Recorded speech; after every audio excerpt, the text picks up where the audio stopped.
I survived what they sent to the stormy, resurrected like a biblical story. They thought that it was the old me, but it ain't the old me, it's the bold me. Yeah, I'm looking dangerous now. Yeah, they're looking anxious now. Yeah, look at their faces now. Yeah, how did they make it out? Yeah, I had to break it.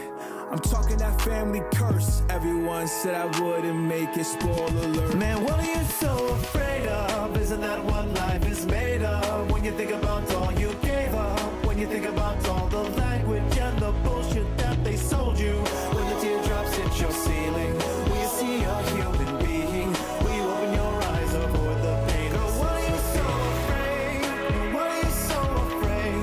And what are you so afraid? And what are you so afraid?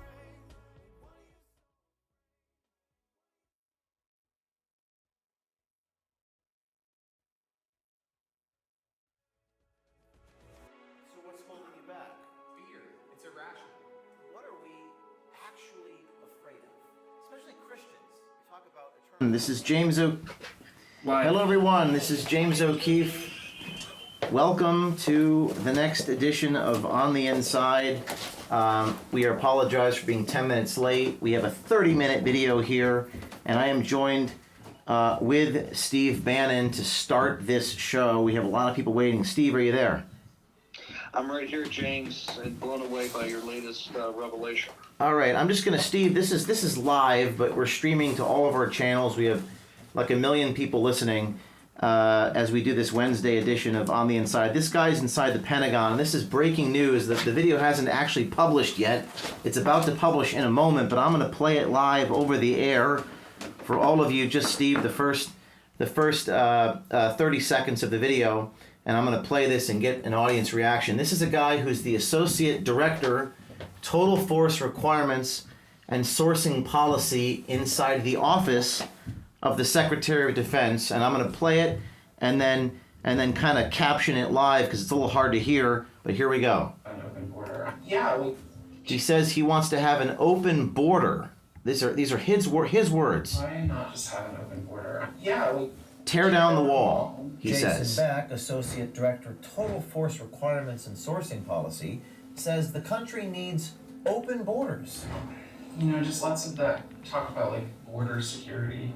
Border security, what does it mean? It doesn't mean anything. It's just like throwing money at people at a problem that doesn't really exist. He says there's no such thing as border security. He puts bunny quotes there in the video. He says it's throwing money and people at a problem that doesn't exist. When has a terrorist ever come in? When has a terrorist ever come in? Now then he begins to discuss about the state's monopoly on violence. I was not familiar with that term. I guess it means only the government can have guns. Listen to this. I would like to do some work on the state's monopoly on violence. State's monopoly, what is that? It's the idea that the state, meaning the country, is the only sort of legitimate purveyor of violence and force of force. We're the only ones with guns, right? We're the only one with guns. Now this guy works in policy and resource planning at the Pentagon. Before you say he's low level, he's not low level. He actually writes some of the answers before congressional posture hearings. Listen to this. Jason Beck, Associate Director, Total Force Requirements and Sourcing Policy from the Office of the Secretary of Defense, describes it as, quote, "We, the government, are the only ones with guns." I think we should repeal it and take them all away. I think we should repeal the Second Amendment and take all the guns away, says the Associate Director for Total Force Requirements inside the Pentagon. Whatever, just take them all. So what would be like a federal solution? But I wonder if you would see a similar solution to like school integration. Yeah. Where they did have to, mobilize the National Guard. Mobilize the National Guard to go in there and take all the guns away. How many people in the National Guard, maybe were personally opposed to integration, but still followed orders and made it happen? Hopefully they would have to follow the order. Following orders, I asked him how do we ensure that people follow orders? Right. I don't know how that's going to happen. We need to pack the court. Pack the Supreme Court. Says you have to pack the Supreme Court. You have all power. Well, Steve, it goes on here, and the video is about to break, but I'd like your reaction to this, Steve Bannon. Well, after I came off sea duty back before most of the audience was born, but in '81 when Reagan came, I worked in the Pentagon as aide to the Chief of Naval Operations. I was so shocked when I saw this, James. I don't know how this guy has a security clearance, and I don't know how he's not going to be walked out of the building today. These are extremist views. But I think it shows you the mentality. I think it shows you the mentality of the type of person that the Biden regime gets in there. And this guy's not a junior guy at all, and these are very dangerous views, very radical views. But it also tells you he was so comfortable in talking about it. You can tell he talks about this a lot, and they plan this stuff and they talk about it. Didn't seem to him like it was out of school at all. And I think people should just listen to exactly what he says, hear exactly what he says, and think that what it means to this country. I mean, they call the MAGA movement extremist. They call you an extremist. They call me an extremist. President Trump. Right there, in your own words, you've captured a guy that is about as extreme as I've ever heard. Steve, he might be walked out, but one of the things that seems to happen of late is that we don't know whatever happens to these people. They get fired, they get walked out. Is there anything that we can do to try to find out what the internal reaction is to a guy like this? 100%. This is your videos are 1,000 times more powerful than most of the hearings up there, except for Gates and a couple of people know how to ask questions. I think this is. Remember, we were promised a committee to get rid of the weaponization of government. We were promised that all of the woke and weaponized would be out of this budget. This, to me, should be brought up immediately. We ought to be all over Johnson's office and just put it, and laying up the phone saying, hey, unless these kind of guys are gotten rid of, unless we know that the woke and weaponized out of the budget, unless we know that the weaponization of government under Jordan is actually going to do something, then we're going to get you guys primary, we're going to get you thrown out. This is the House of Representatives is set up to do this. And the reason you're not getting follow-up is they're too gutless to go in and take on Austin and take on the defense contractors who are a bunch of the guys that write checks for them. This is the problem with the system in Washington, D.C. And he says, quote, this is Jason Beck. For those of you just tuning in, we're on the air with Steve Bannon, who's phoned into this live show. And the video hasn't even broken yet. I've played it over the air for you. It's a 30-minute long video, so it's taking a while to upload to YouTube, X, and everywhere else. Jason Beck says, quote, this is the associate director inside the Pentagon, the Secretary of State's office. He works for Lloyd Austin. He says, quote, why not just have an open border, is what Jason Beck says. He says that there's no such thing as a national security issue there. There's no such thing as the border being a problem. He puts it in quotes, border security. Steve Bannon, is that, I guess the question is that, are they ashamed of what he's saying? Do most of them agree with what he's saying? No, listen to the way he says it. It's not like he's saying something that these are my own personal views and people don't agree with it. He's saying it with that confidence and familiarity that shows you he talks about this kind of stuff all the time. This is their mentality. What he talked about right there is no sovereignty for the constitutional republic that was bequeathed to us, the United States of America. What he's talking about is an authoritarian state. This is why the FBI runs like the Gestapo. This is why DOJ. This is why FBI kicked down your door at 3 o'clock in the morning, James. It's the same mentality. This is how they think. They don't think there's never a care about the sovereignty of our country or her citizens. It's just about extreme power to themselves. That's why these people are dangerous. That's why they've come after Trump. That's why every person around Trump has either had an FBI raid or been hassled by the DOJ or been indicted, because this is the way they roll. They roll like the Nazis in the early 1930s. I just want to play one more question for Steve Bannon here. This is Jason Beck, Associate Director, Total Force Requirements Sourcing Policy Office of the Secretary of Defense. He has security clearance. Steve, you mentioned, I forgot what you said. You had worked in the Pentagon or worked with the Pentagon. Could you say that again, what you had done there? I was one of the special assistants to the Chief of Naval Operations as a junior officer. I came back. So I worked in the E-ring of the Pentagon. I know how the Pentagon works. And I'm telling you, a guy like this is not a junior guy. And a guy like this has a very high security clearance. And a guy like this ought to be walked out today. Security clearance ought to be stripped. And he ought to go through a tribunal immediately to find out what this guy's done, who he's worked with, who's leaked information to, who else he's had these conversations with. Let's listen to one more clip here, Steve. I want to get your reaction to this posture hearings. He's talking about it's posture hearing season. Let's listen to this. Posture hearing season? It's what season? Posture hearing? Posture hearing. Yeah, so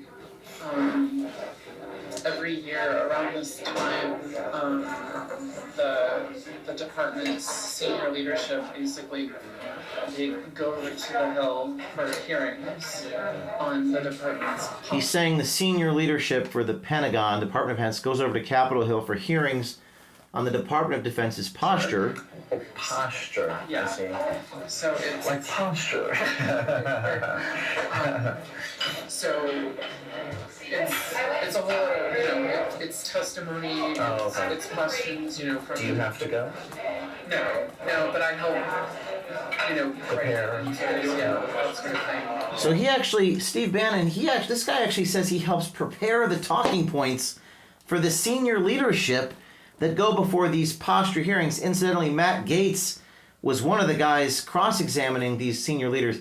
So this guy writes the talking points. I mean, your reaction, Steve Bannon? No, this is what I'm saying. He's not a junior guy. The posture hearings sort of go through what the military is currently doing, what is their force structure forecast, what's going to be their posture. For instance, this year they'll be talking about the Red Sea. Last year, the last couple of years, we haven't had to have a lot of involvement in the Red Sea. They're going to talk. The Navy's going to talk about their force posture. So remember, you have two aspects of defense. You have the NDAA, and then you have the appropriations bill itself. The NDAA, this is all about posture of the military, what they're doing, what's their projections, what's their force structure going to look like. Not so much the resources they're going to need. That's separate. But that shows you this guy's very senior. He's briefing. He's providing the talking points so they can make the case to the House and the Senate Armed Services Committee and others of exactly how big the military gets to be. It's kind of the opening salvo. They're doing this for the 25 budget, the one that's supposed to be done by September 30th this year. When they say posture, you start off with that. So this he's a very senior guy. I mean, he's writing the talking points. He's sharpening the arguments they're making to Congress to say we need the defense budget to be more. We need 400 Navy ships. We need more divisions in the Army. So that's the posture. It's very important, and that shows you this guy's not a Grendoon. He's not a junior guy. One more question, Steve Bannon. Ethics question here. My staff was split on this, but my advisors, who are very moral, told me I need to include it in the piece. This man admits to me, this is, for those of you just tuning in, we're on live with Steve Bannon, live on all platforms. Breaking news, Jason Beck, Total Force Requirements and Sourcing Policy Office of the Secretary of Defense, is telling us all these crazy things. Open the border, take all the guns, confiscate the guns, and he writes all the talking points for the congressional posture hearings. Steve, he also adds into this that he has a, quote, bottom surgery. Now, I probably should know what that is, but I had no idea what he was saying. And he's saying that he cut off his private parts and turned it into female parts. I ended up including that in the piece. I think that's interesting. That there was some discussion about that. I don't know if that's called transgender. I don't know what that is, but I included that in the video. I don't know if you have any reaction to that or if that's relevant here in our military and what he's doing. Your thoughts on that? I think it's very relevant here. I think it's very relevant. I think it ought to be included. Look, it shouldn't be lost on people that there's a strong argument that people like this are a security risk. That they're security risks, either being blackmailed or psychological pressure or whatever. I think it absolutely has to, because these views are so far out the mainstream. This shows you the radical elements of the Biden regime. This shows you they don't want borders. First off, the border one was bad enough, but by far the worst. And I think this is what's going to get people most worked up. And the border is horrific. It's a mortal sin. But what he said about they want the state they want the state to control all violence. They don't want anybody to have guns. They only want themselves to have guns. He would deputize the National Guard to go out house by house and get guns. That is exactly what the fascists did in Italy and in Germany in the 1930s. Okay, this is the mentality, and it didn't sound like it's the first time you ever talked about this. This guy's got dangerous views, and you've got to include in the other aspects of his personal life. You absolutely should include that. You should just warn people, I think, or give a disclaimer, but it absolutely should be. You can't understand something like this until you know that kind of stuff. So absolutely, any volunteer that you definitely should put in the video. Steve, I could talk for like an hour. One more thing. People often tell me that nothing matters, that they're very hopeless, cynical, nihilistic. Oh, exposing them doesn't matter. You know that I think exposing them does matter. But one of the fascinating things in this video, which is a 30-minute long video, but I'm actually talking to him about James O'Keefe, and he knows who James O'Keefe is.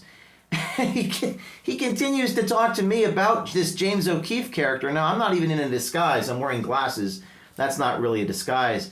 But I mean, what's the... I want to create a movement of people to do this, and I think they can do this.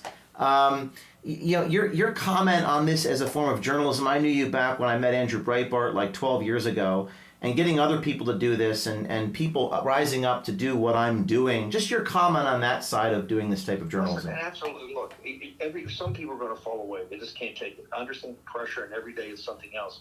But we're in fifth generation information warfare. You're one of the absolute field commanders of this. Look at the way you've changed the narrative from Pfizer to all these other things. And I keep telling you, I don't know how you train people. I don't know how you get these people to open up like this. But this is another major thing. You got a senior guy in the Pentagon. That has radical fascist ideas, and he sounds like he's very comfortable talking about them. That's at the senior levels of policymaking in the United States government, in the United States military, which is the most powerful military on earth and has $1 trillion budget. And if I can get this information, couldn't it... You have to do this. This is fifth generation informational warfare. Couldn't a Chinese spy put leverage on him? I'm a journalist, but if I can get this much information out of a Pentagon official... 1,000%. 1,000%. Wow. I say he's a security risk. He ought to be perked to walk out of the building right now. Be taken over to Fort Myers or somewhere. He should be interrogated by the military under criminal penalty here. I think this is that serious. Wow. Well, thank you, Steve, for your time. Breaking news. I appreciate it, sir, and I'd love to be on your show, hopefully tomorrow. Great job, O'Keefe. As always, we'll have you back on tomorrow with that video. It's outstanding. Another fabulous job you guys are doing. Thank you, Steve. Talk soon. All right. You've just listened to Steve Bannon, War Room, give his reaction. Live breaking news here on the inside with James O'Keefe. We are live in front of thousands of people with this new story on the inside. Pentagon official Jason Beck, Associate Director. We're live on X. The video's finally uploaded 30 minutes late, and it's going live here. Guy talking about bottom surgery. People saying, take care, James. The Pentagon is a very dangerous place to expose. People told me I shouldn't expose the IRS. They're going to audit me. And I feel like people are worried about our safety, telling us we shouldn't do this. People want to control me. They want to tell me what and what not to do, and I'm just going to do the right thing, just like I've been doing for 20 years, without fear and without favor. The comments coming in here about this investigation. I think Steve made an interesting point, which is that this guy ought to be perp walked out, and we don't know what happens to the officials after they're exposed. Now let's take you through the rest of this video while we await our next guest. This guy's talking about abolishing the Senate, repealing the Second Amendment. Talks about Eric Prince, the Blackwater guy. Talks about private military contractors. We think this is interesting. Yes. Eric Prince, he was the leader of Blackwater. They rebranded after the scandal. He's actually Betsy DeVos's brother. Wow. He's terrible, and he's worse. He's like one of my least favorite people in the world. Who? The Eric Prince. He's your least favorite person. Wow. One of them. He really grinds my gear, because it's such an immoral thing to do. And he's just out there doing it and making so much money, and there's no... And apparently this guy Beck is involved in crafting the procedures for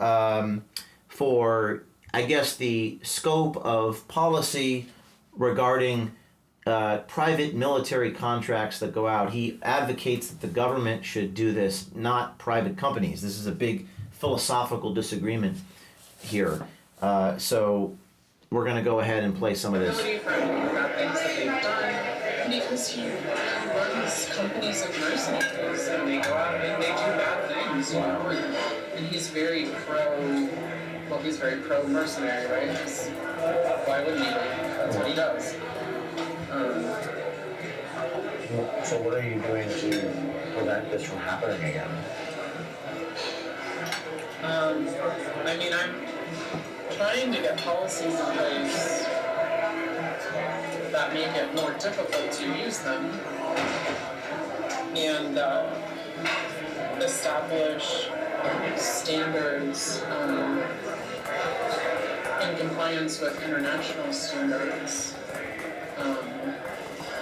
about like the type of companies that can do this and like the certifications that they have to have in order to be considered, like on the up and up, that sort of thing. We've reached out to Eric Prince for comment. I'll be sitting down with him to discuss all of this soon. But speaking, I'm actually sitting down with Prince tomorrow, and we're going to go through the rest of this video here in a minute. Eric Prince actually has just launched this new product, UpPhone, which is a secure phone. And I know a lot about electronic security and cyber threats. I'm sure they're spying on us right now. I think we're going to get to that in a minute. I think we're waiting for Matt Gaetz to come on. I'd like to get his reaction. So we're going to wait for that in a minute. But we are certainly being spied upon. We are certainly being infiltrated, certainly being targeted. I'm sure that that's going to continue to happen. Let's play a few more minutes of this tape while we wait our next guest. Let's talk about, now this is inside of a house, of an apartment. Me wearing the Hawaiian shirt. I work for the Undersecretary of Defense Personnel and Readiness. So you're Aiden? Yeah. And your last name? Now this is interesting. He says his name is Aiden Gray when his real name is Jason Beck, so he created a fake name. We're not sure why he did that. Gray. So Aiden Gray. Meet Jason Beck, Associate Director, Total Force Requirements and Sourcing Policy, Office of the Secretary of Defense. Even though his real name is Jason Beck, his LinkedIn says Jason Beck, and phone records from his cell phone indicate that Jason Beck is who he is. He introduced himself to me as Aiden Gray. Is that Aiden your real name? What do you mean by real name? Oh, is it your middle name? Is it your... It's my first name. It's your first name. Jason Beck is not... And you see the profile there, U.S. Department of Defense, 38 years old, Catholic University of America, policy wonk, little spoon. Fascinating that he's creating a fake name. We're not sure what that's about. Low-level official. He told us he writes the answers. And we talked about the posture hearing. So, yeah, I'm sure they're going to be targeting us. I'm going to be sitting down with Eric Prince tomorrow. Eric Prince has this new phone, UpPhone. I have it here, UpPhone. I know a lot about cybersecurity and cyber threats. I face them every day, a lot of DOS attacks. And one of the things I know for sure is that with the smartphone you're likely using, you are being tracked. I'm sure they're tracking. I don't have really anything to hide. So if they want to hack into my stuff and leak it, go ahead, make my day. But I'm also a public figure. Many of you are not. With the phone that you're currently using, you're likely being tracked and listened to 24/7. And they're obviously targeting you. The days of our phones harvesting our personal, private information for the benefit of big tech and big government, it's going to end because my team is using this phone. Eric Prince, retired Navy SEAL and founder of Blackwater, has developed this new smartphone called Unplugged. It's built with a totally independent operating system that is absolutely secure. No tracking us on apps. Every call and text is end-to-end encrypted, and they can't listen in or follow our online activity.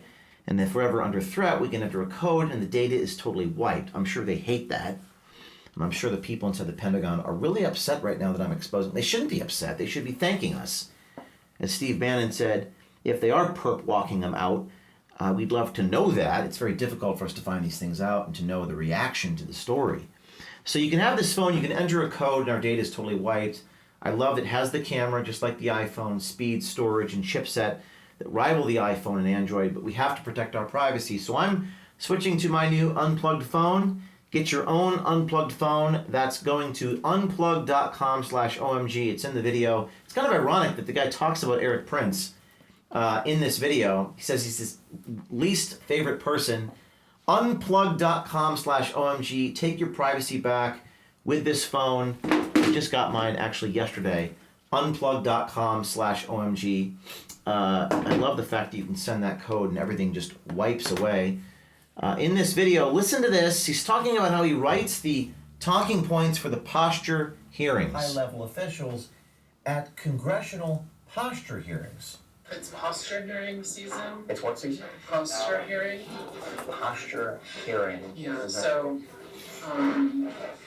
every year around this time, the department's senior leadership basically they go over to the Hill for hearings on the department's posture. Posture. Yeah. I see. So it's Like posture. so it's a whole it's testimony, Oh, okay. it's questions from. Do you have to go? No, but I help Prepare. write answers, yeah. So he helps write the answers for the posture hearings. If you're just tuning in, you're on the inside with James O'Keefe. We have a lot of people live with us. We're going to go to a couple reactions. We just got Steve Bannon's reaction. We're going to hear from Jack Pasibic. We're going to actually call this guy here in a minute. In fact, I might do that here. You know what? I might go ahead and do that right now. What do you say? What about calling the guy for his reaction? How about that? If you're just tuning in, you want to hear some of the best sound bites. He wants an open border inside the Department of Defense. Why not just... By the way, we're just live on YouTube. The video is live on YouTube. Team, send me that link, and I'll go ahead and send that out to everybody. Inside the Pentagon, Secretary of Defense personnel, why not just have an open border? We're going to go ahead and send this out to, email this out to everybody right now. Live on YouTube. I think I'm going to call this guy. Let me get his phone number. Team, do you have his phone number for me? Let's get his phone number, and I'm going to go ahead and call him. We like to call for comment live on the air. Of course, I already did ask for comment in person. That's unbelievable footage that you'll see very soon. We're going to get his phone number. But until then, let's go to a few reactions. Carolina, you're live.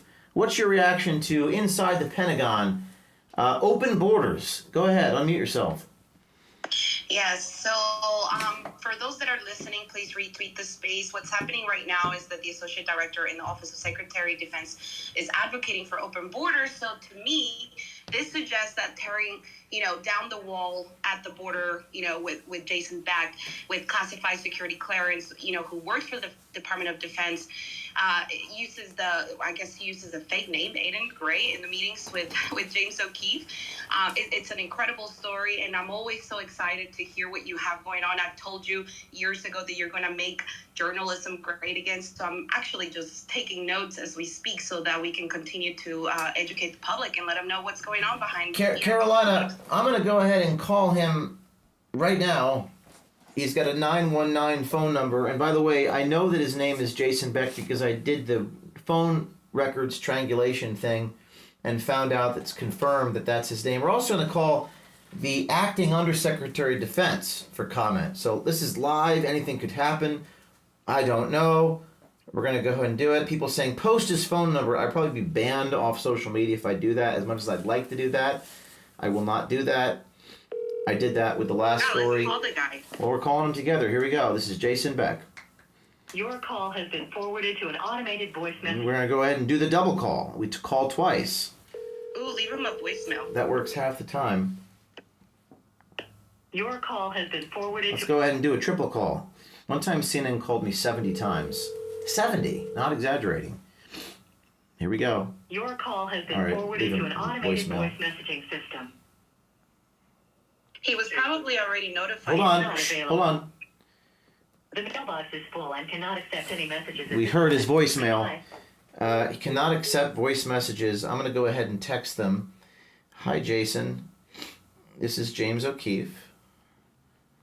The story has come out. Maybe he's in the skiff. Maybe they've walked him out of the Pentagon. We don't know. This man does have a security clearance. I'm interested to see the comments. Team, we have the laptop, a lot of the comments live on YouTube. I don't know if I can see that. I want to see what people are saying. It's hard for me to see that is it like, how did this guy not recognize you? How did this guy not recognize you? Is that what everyone's saying? That's what they always seem to say. I think people seem to forget that. I think that people seem to forget that most people don't pay attention the way all of you do. You're like 0.01% of the population. I just texted Jason, how is it hanging? Someone asked me to ask him how is it hanging. Well, I can't get on the phone with him, so I can't ask him anything. But if we go back to this video, Let's go back to this part where he talks about his security clearance. Because he does have a security clearance. So, let's see. Oh. Posture hearings at a high level, abolishing the Senate. They do have classified stuff that I can't talk about. Many things that you can do. They do have the classified stuff, but not I can't talk about it. I know you're turning me on already. I can neither confirm nor deny. Made you dinner. I made him dinner. I had a mitten on. What do they call that? Oven mitt. Oven mitt. Roses. Rose petals here. Look at all this. A little romantic, so. Do you mind untying? Apron and oven mitts. Thank you. I had him untie my. I had him. The only touching was when he untied my. What do you call that thing? Apron. Apron. That was a nice touch. Listen to this part. For those of you who think that truth is stranger than fiction, watch this. This is part 4 of our Department of Defense swamp investigation. So, you've heard of this guy. What's his name? James O'Keefe? Or James? I actually said that if you can, Ryan, just move that up to fit the full screen because I can't see the comments. It's only showing me the top inch of that on the screen. I actually said, have you heard of James O'Keefe? Or James O'Keefe? I actually said my name to him. Look at this. Can you believe this stuff? Can you believe this? By the way, a quarter of the time on airplanes and hotel rooms, people say, James O'Keefe? Is James O'Keefe there? James O'Keefe? So this is not a false thing. Like, people have actually thought my name was O'Keefe. There's a lot of vowels in my last name. Listen to this, everyone. This is me talking to the Department of Defense Assistant Director of the Office of the Secretary of Defense in a room in Washington, D.C. with 8 hidden cameras rolling. You've heard of this guy.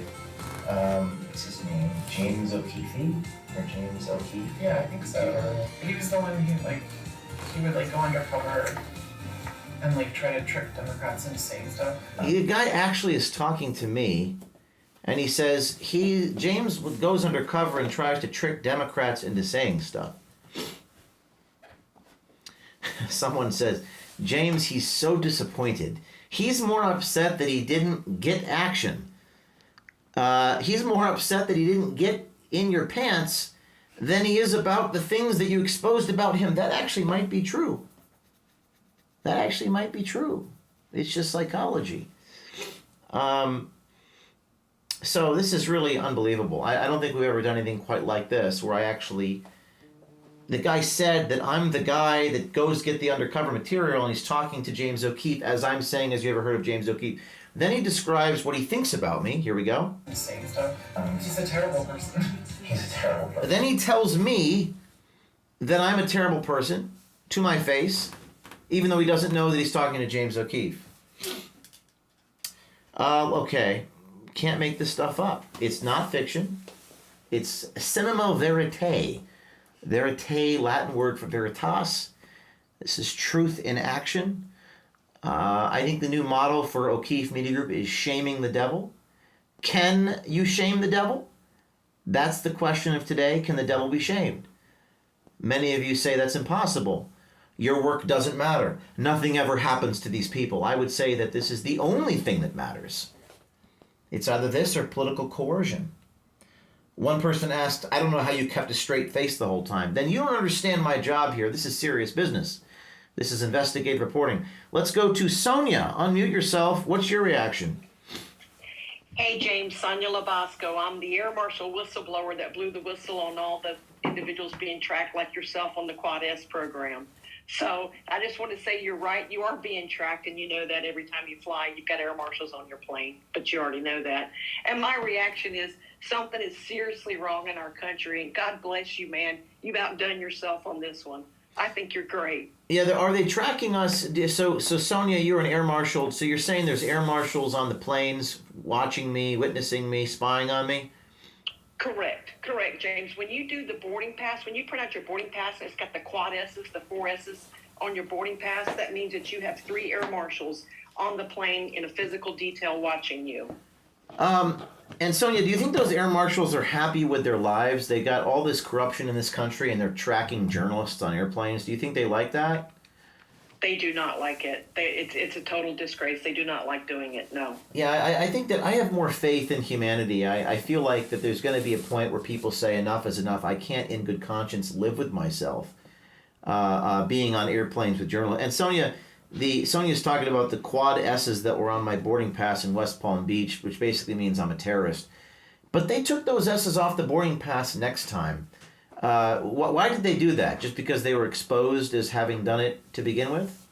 Yeah, James, they did that because they knew that you had tweeted and did a story in regards to it. So it put some pressure on them. So anybody that thinks what you're not doing is valuable, it is. Putting pressure on those that are in charge does matter. So please keep up the good work. And that's why they took them off your boarding pass. Thank you for the comments. People saying, James, you need more security. James, they're going to try to kill you. It's kind of weird. A lot of the comments are what you do doesn't matter, and you're not that important. And the other half of the comments is, why don't you have more security? I think people are really split, kind of philosophically, pragmatically, theologically, on the importance of this type of thing. I actually think exposing them is the only thing that really makes a difference. But let's go through some more of this tape. We're going to get some more reactions here. My team is sending me more guests. Let's go to this section about DEI.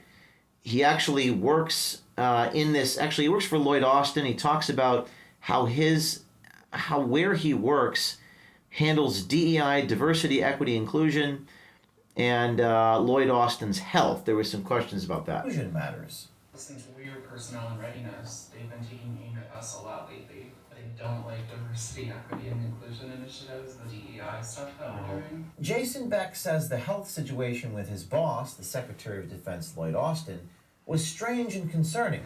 Lloyd Austin was reported to be hospitalized for weeks following his cancer treatment. My boss was saying something about Austin's really sick and he's been lying about his health. I don't know if there's any truth to that.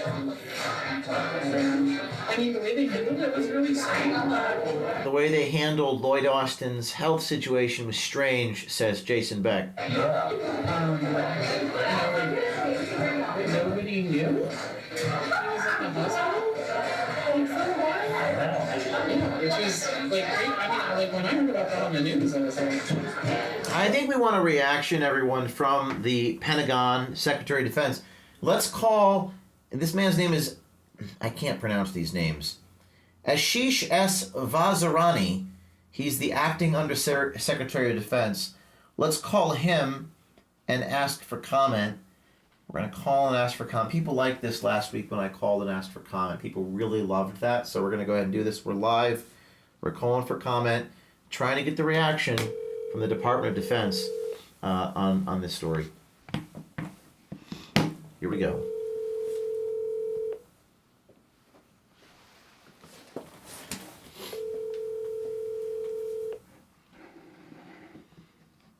Calling. This is the Acting Undersecretary of Defense for Personnel and Readiness. Call him one more time.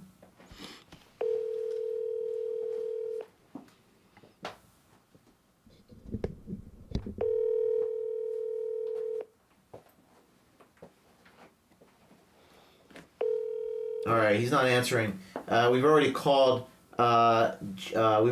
Jason. Now let's go to this section of the video where he's talking about the state's monopoly on violence. I'd like to do some work on the state's monopoly on violence. He says he wants to do some work on the state's monopoly on violence. That's effectively kind of a concept where only the government has guns. And he was really passionate about that issue. Let's see what he has to say about this. On the what? Someone says that OMG gets more answers than Congress. I find that to be a very profound comment. Very poignant comment. Congress is kabuki theater, canned talking points. I mean, this guy ironically writes the answers for the officials. So let's play the OMG congressional hearing tape of Jason Beck talking about how we're going to take all the guns away. State's monopoly on violence. State's monopoly? What is that?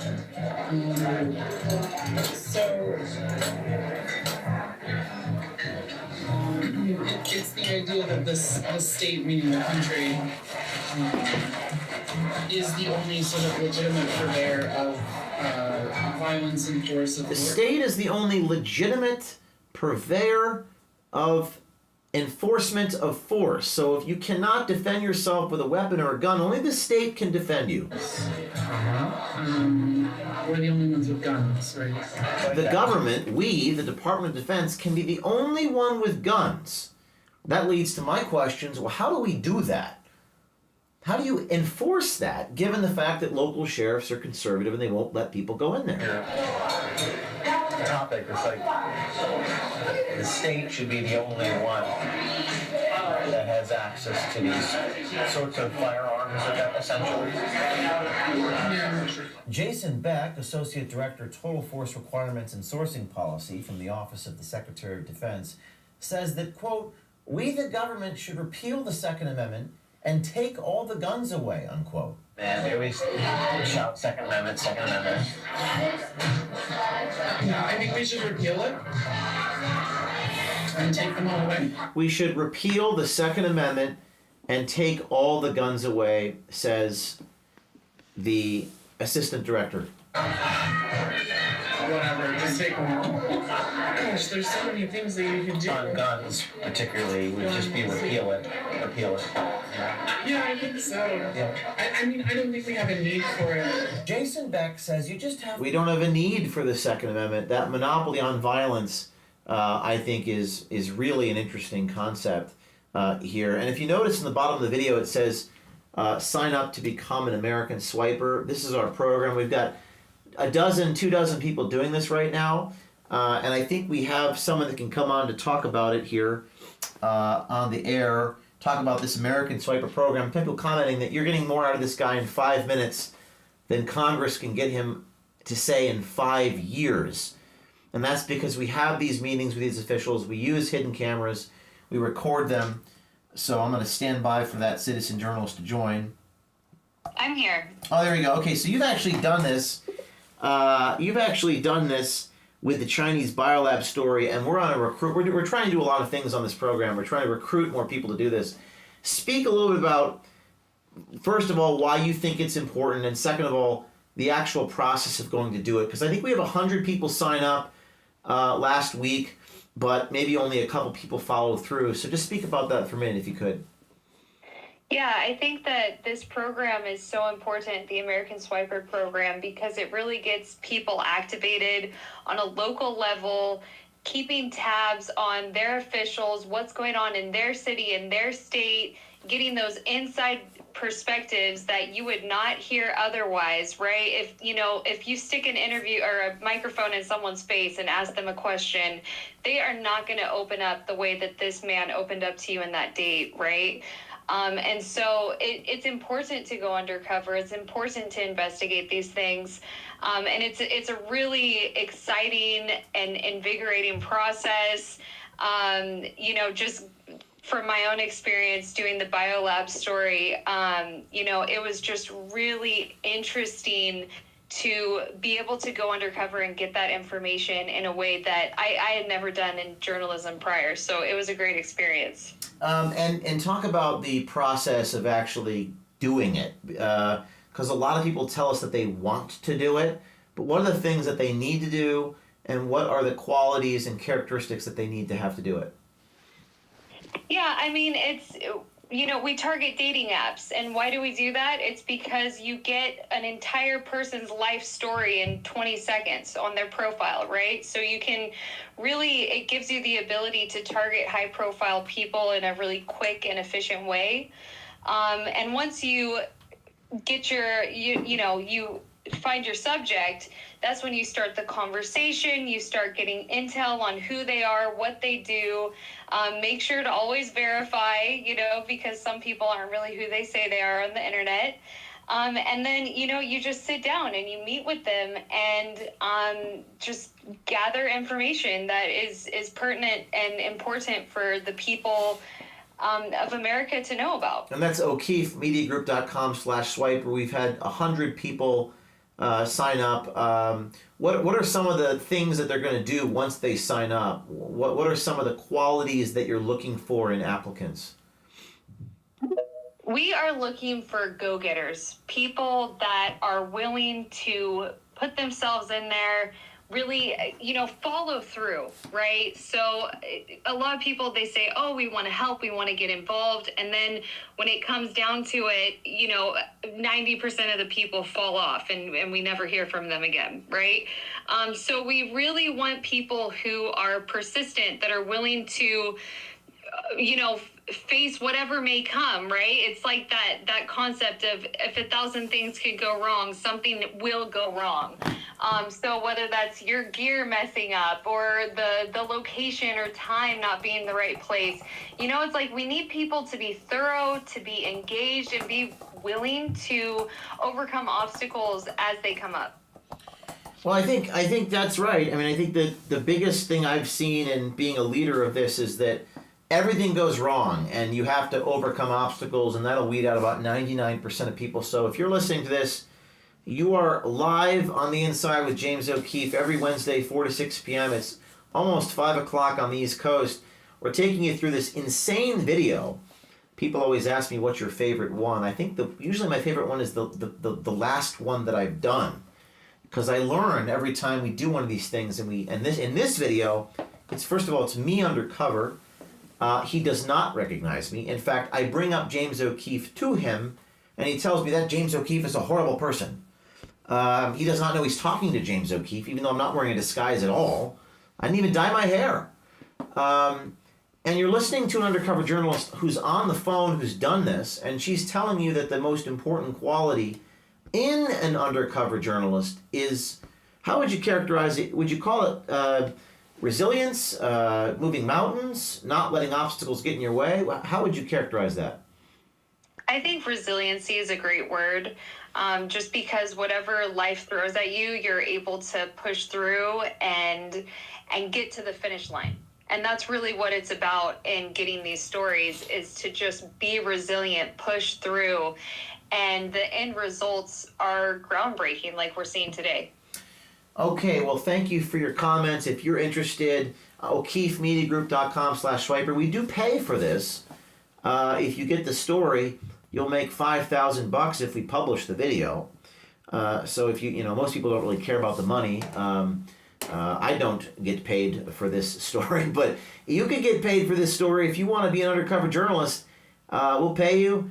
The problem is you're going to have to be indefatigable. I would use the word indefatigable. We have Libby Emmons, who's the head of Post Millennial. Libby, are you there?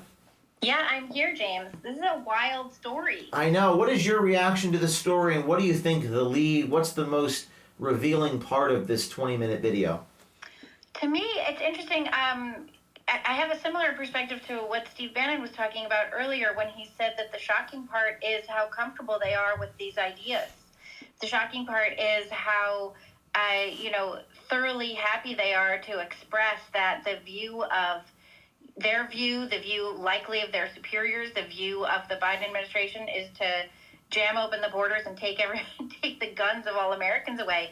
It just seems like such a commonplace thing. There's no surprise from him about it. There's no being chagrined about it. There's no concern that, he's speaking out of turn at all. This is just what they think. This is what they think of Americans. They don't think we have a right to defend ourselves. And this is what they think of our country. They don't think that we have a right to a sovereign nation. Let's listen to this clip. This is inside the rose petal covered room. He's talking about the, quote, immigration bill, immigration crisis. Many of you are tuning in for the first time. Let's listen to this section. I mean, the recent immigration bill fiasco was almost unbelievable. Yeah, it's bad. Yeah. It's really racist. Just lots of that talk about, border security. So here that Jason Beck from the Pentagon puts border security in bunny quotes. There's all this talk about border security, he says. That kind of nonsense. Nonsense. Border security, what does that even mean? It doesn't mean anything. It's just throwing money in people at a problem that doesn't really exist. The problem doesn't exist, says this guy, the assistant director of the Secretary of Defense. The only crisis is one that we've created. It's a humanitarian crisis, but it's not a security crisis. And if anybody wants to come in, they can come in. I don't see why not, frankly. Why do we need quotas? Yeah. Why not just have an open border? Why not just have an open border? Libby, your reaction to that section?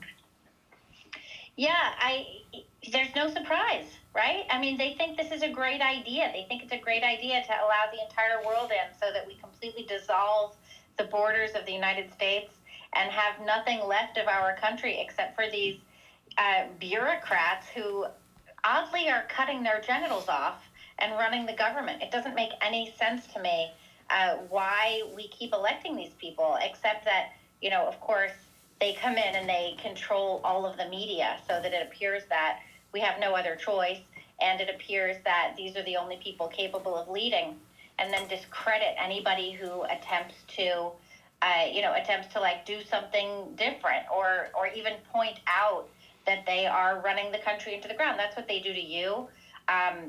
Endless lawsuits. That's what happens also with Donald Trump. We see now every single case against him is crumbling into bits. There's no meat on the bones of any of these cases at all, but it's just merely the accusations are enough to take someone down. And the administration knows that. The Democrats know that. The leftists know that just saying something is true is enough for people to believe it. So it's so essential to go out there and try and give truth to all of these lies. Let's listen to this. You mentioned cutting off the genitals. There was a journalism ethics question about this. I'm going to play this section here. It's at the end of the video, about 18 minutes into the video we launched. So I had bottom surgery. He says, a little hard to hear, I had bottom surgery. So he kind of walked with a cane. At first I thought he injured his leg or tripped and fell. I didn't know what he was... And then he eventually admits that it was a complication of some type from his, quote, bottom surgery. Bottom surgery? Yeah. What happened? What do you mean? The bottom surgery? Yeah. Oh. And he kind of looks at me with this grimace, and then I come to the conclusion, oh, you mean you had surgery on your bottom? And I've never actually heard of this before. I guess I'm naive or ignorant. I just don't read about this sort of thing. I try not to think about this sort of thing. He goes on. Yes. Yes. Understood. Understood. It's not like a huge deal. It just, He says his bottom surgery was painful. it's just painful. Oh, I'm sorry. It's something that you wanted to do for a long time. Yeah. Yeah. Yeah. Yeah. I can't say that I've had that done, but I didn't do any bottom surgery. And then we're in the apartment. I tell him I didn't, have any bottom surgery. I don't know if that's okay. I don't know how that works. I mean, what is that like? I don't know what's going on here in this situation. I don't know how it's supposed to, with the copper pipe, there's a female pipe, there's a male pipe. My father taught me when I was soldering the pipes, you have a female and a male. That's how it works. So I don't know. I don't know what's going on. Not trying to judge you. Just how does the thing work? How does that work? Like if we were to be physical, intimate, I've never been with someone who has had that procedure. Again, hard to hear. I said I've never been with someone who's had that procedure. We're sitting there, and he says... The plumbing's different. The plumbing is different. Stay tuned. All right, and then he says he's got a security clearance. Stay tuned for next week. Libby, I was struggling. I don't know if this is a private medical decision or if the public has a right to know that officials in the Pentagon have the bottom surgeries. What are your thoughts on that? Well, this is something that the Biden administration is really comfortable with and happy about, and they promote people based on their identities. And some identities that get promoted are those that include being trans or going through with, bottom surgery, as it's euphemistically called, the removal of genitals and the transformation of them into the appearance of the genitals of the opposite sex. This is something we see with Rachel Levine, who's the Assistant Secretary of Health and Human Services. This is a huge part of what makes Rachel Levine apparently qualified to be in that position. We had Biden coming out repeatedly talking about how it's important for American parents to affirm their kids, meaning if your kids want to cut their dicks off, then that's acceptable and parents should go along with it. So I don't see why there would be any concern for this person to express that or feel like that's something that they don't want shared. It's I thought it was sort of like a special Biden bonus benefit situation. When you do something like that, you get like extra credit or something. Yeah, for those of you just tuning in, it's 5 o'clock on the East Coast. The story is live on Facebook, IG, Telegram, X. We're live on all platforms, and you're halfway through our current Wednesday show On the Inside, where each week, every week, we take you inside another government organization, corporation. And we're live on the phone with Libby Emmons, who's Libby, you're the editor-in-chief of Post Millennial, correct? That's correct, yeah. And we're talking about how this guy inside the Pentagon chopped off his private parts, and I put that in the video. Question for you, Libby. This is one of my favorite investigations. I love it when they're honest. And he's saying we need open borders, there's no security issue. I think that people should be very honest. They should not be afraid or ashamed of what it is that they believe, the policies they want to prescribe. But Steve Bannon made a good point, which is that they might want to perp walk this guy out of the Department of Defense today. In the last few videos, it seems like people get removed from the internet. Like, we never hear of them again. All of their information is like removed from Google, and they're never seen or heard from for all of eternity. Is there any way as a journalist to get a reaction from the Department of Defense because they're not going to answer my call? How do we get a reaction? I think we have to ask the White House, right? We have to ask the White House, journalists who are in that hollowed press briefing room need to ask for a briefing with the Secretary of Defense or Defense Department underlings.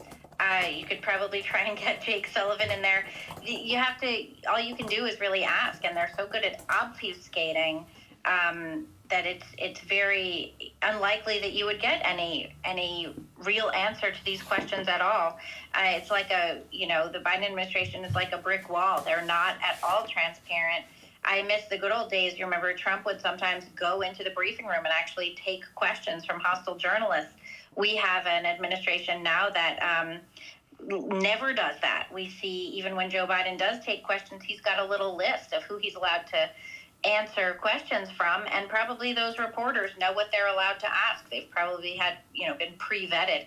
So no, I don't know how you'd possibly get a response from the Department of Defense. And if you were, first you would hear that what he said was not true, and then you would hear that maybe it is true, and then you would hear that it's absolutely brilliant that it's true, and that it's good and right that we should slam open the borders and destroy the country. Yeah, I mean, they should just say it out loud.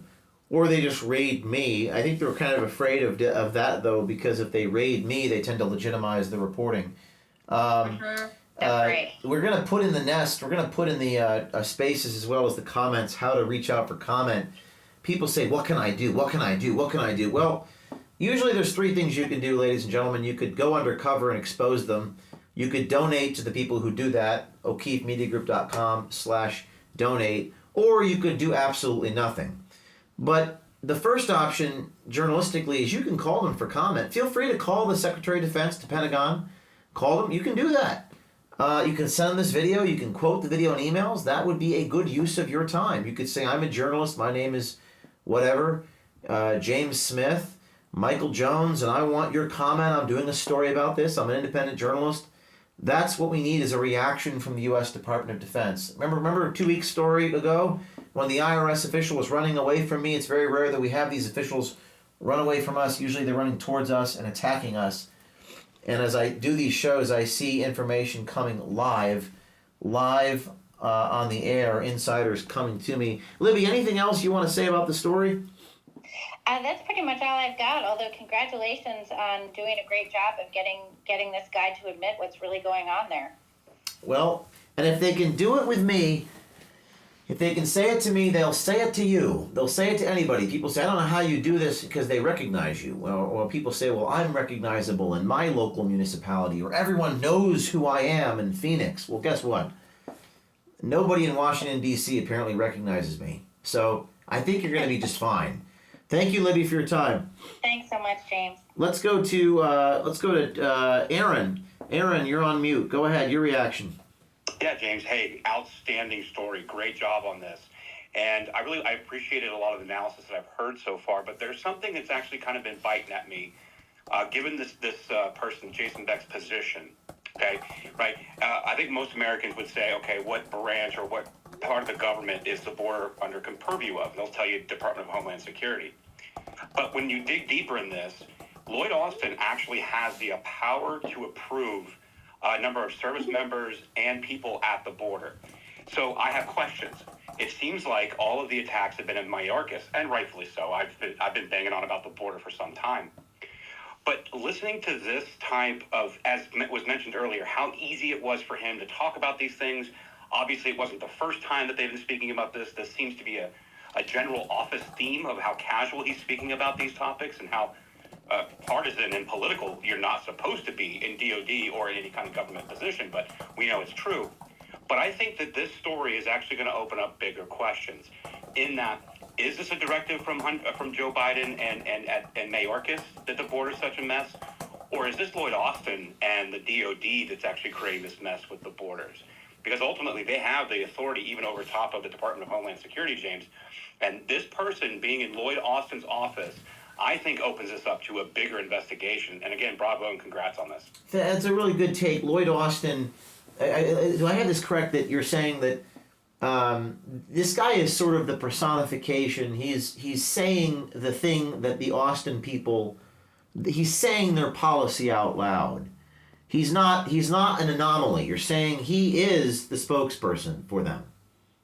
Well, I mean, number one, writing the talking points, as you mentioned, right? So that's why I have concerns on. So if policy that's being talked about and the things that are being discussed in the public, I'm sure Austin has overriding powers for what's going to be talked about, how it's going to be perceived. But he seems really comfortable in holding these positions and talking about them publicly. And again, I would remind you, back in May of last year, Lloyd Austin, I'm reading it right now on the Department of Defense website. Last year, Lloyd Austin approved Homeland Security requests for troops at the border. So the requests from Department of Homeland Security go directly to Lloyd Austin and the Department of Defense. And when I put those two things together and I start looking at this, it makes me wonder where the policy on open borders is actually coming from. I mean, ultimately the Biden administration, because it's the executive, right? But nevertheless, I do have some additional questions on this interview based on the person that you're interviewing and with office they work. Right. Good observations. Thanks for your reaction. A lot of people messaging me saying they have top secret security clearances, but they never talk about this sort of thing. Let's see who else we can go to. Reaction from, let's see, hold on a second.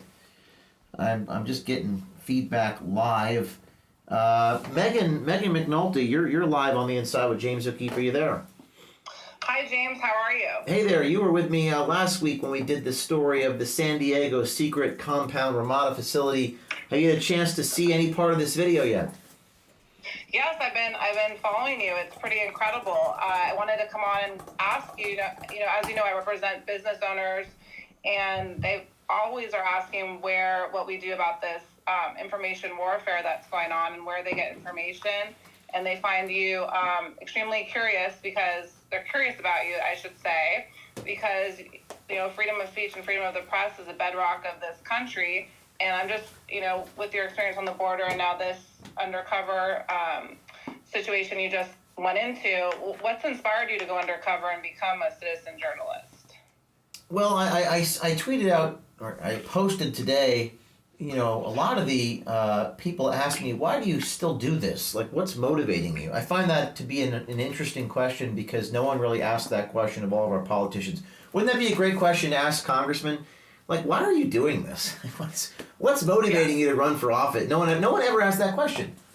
It's like assumed to be something that just you do. But of course, most people in Congress are probably motivated by power and ego and these sorts of things. It's really about getting the next story.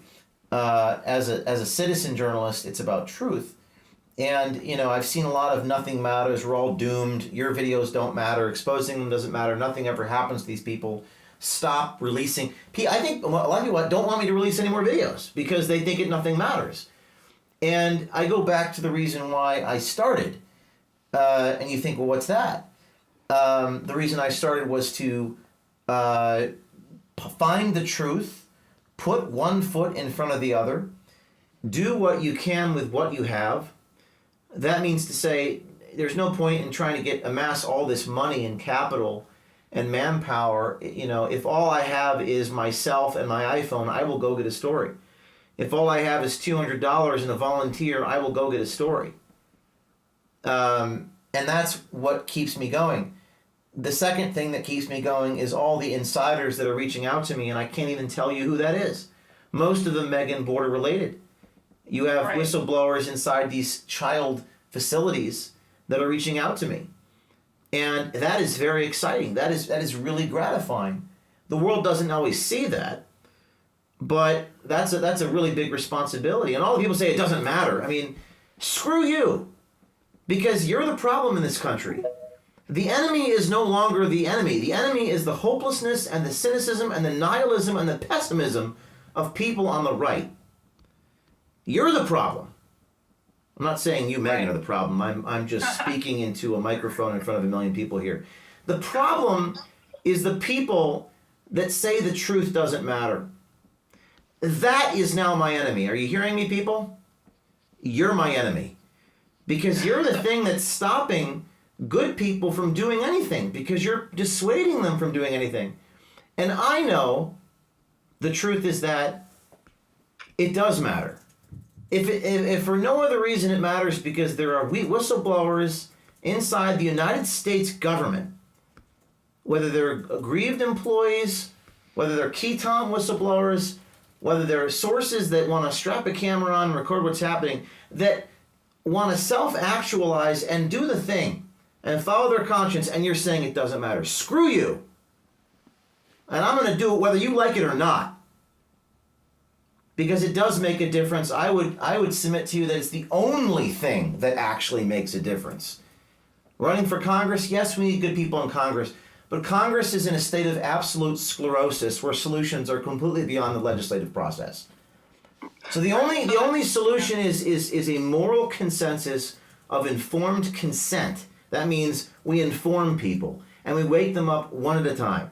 That is what keeps me going. That's what motivates me. That's what makes me wake up in the morning. And that's what I intend to do each week, every week. And I'm really happy to do it. And we're going to do it on a bigger scale than you've ever seen before. Back to you, Megan. So, what is the role of citizen journalism today? We've had a lot of we used to be known for our journalism, and it seems to have really died. And you're one of the only ones uncovering these stories or even reporting about it. What is the role today? That's my first question. Second is, how do if people want to become a citizen journalist, how do they do it? The best way to do it is to go out and just do it. I mean, action. I think that my colleague pointed out earlier that action is the distinguishing feature.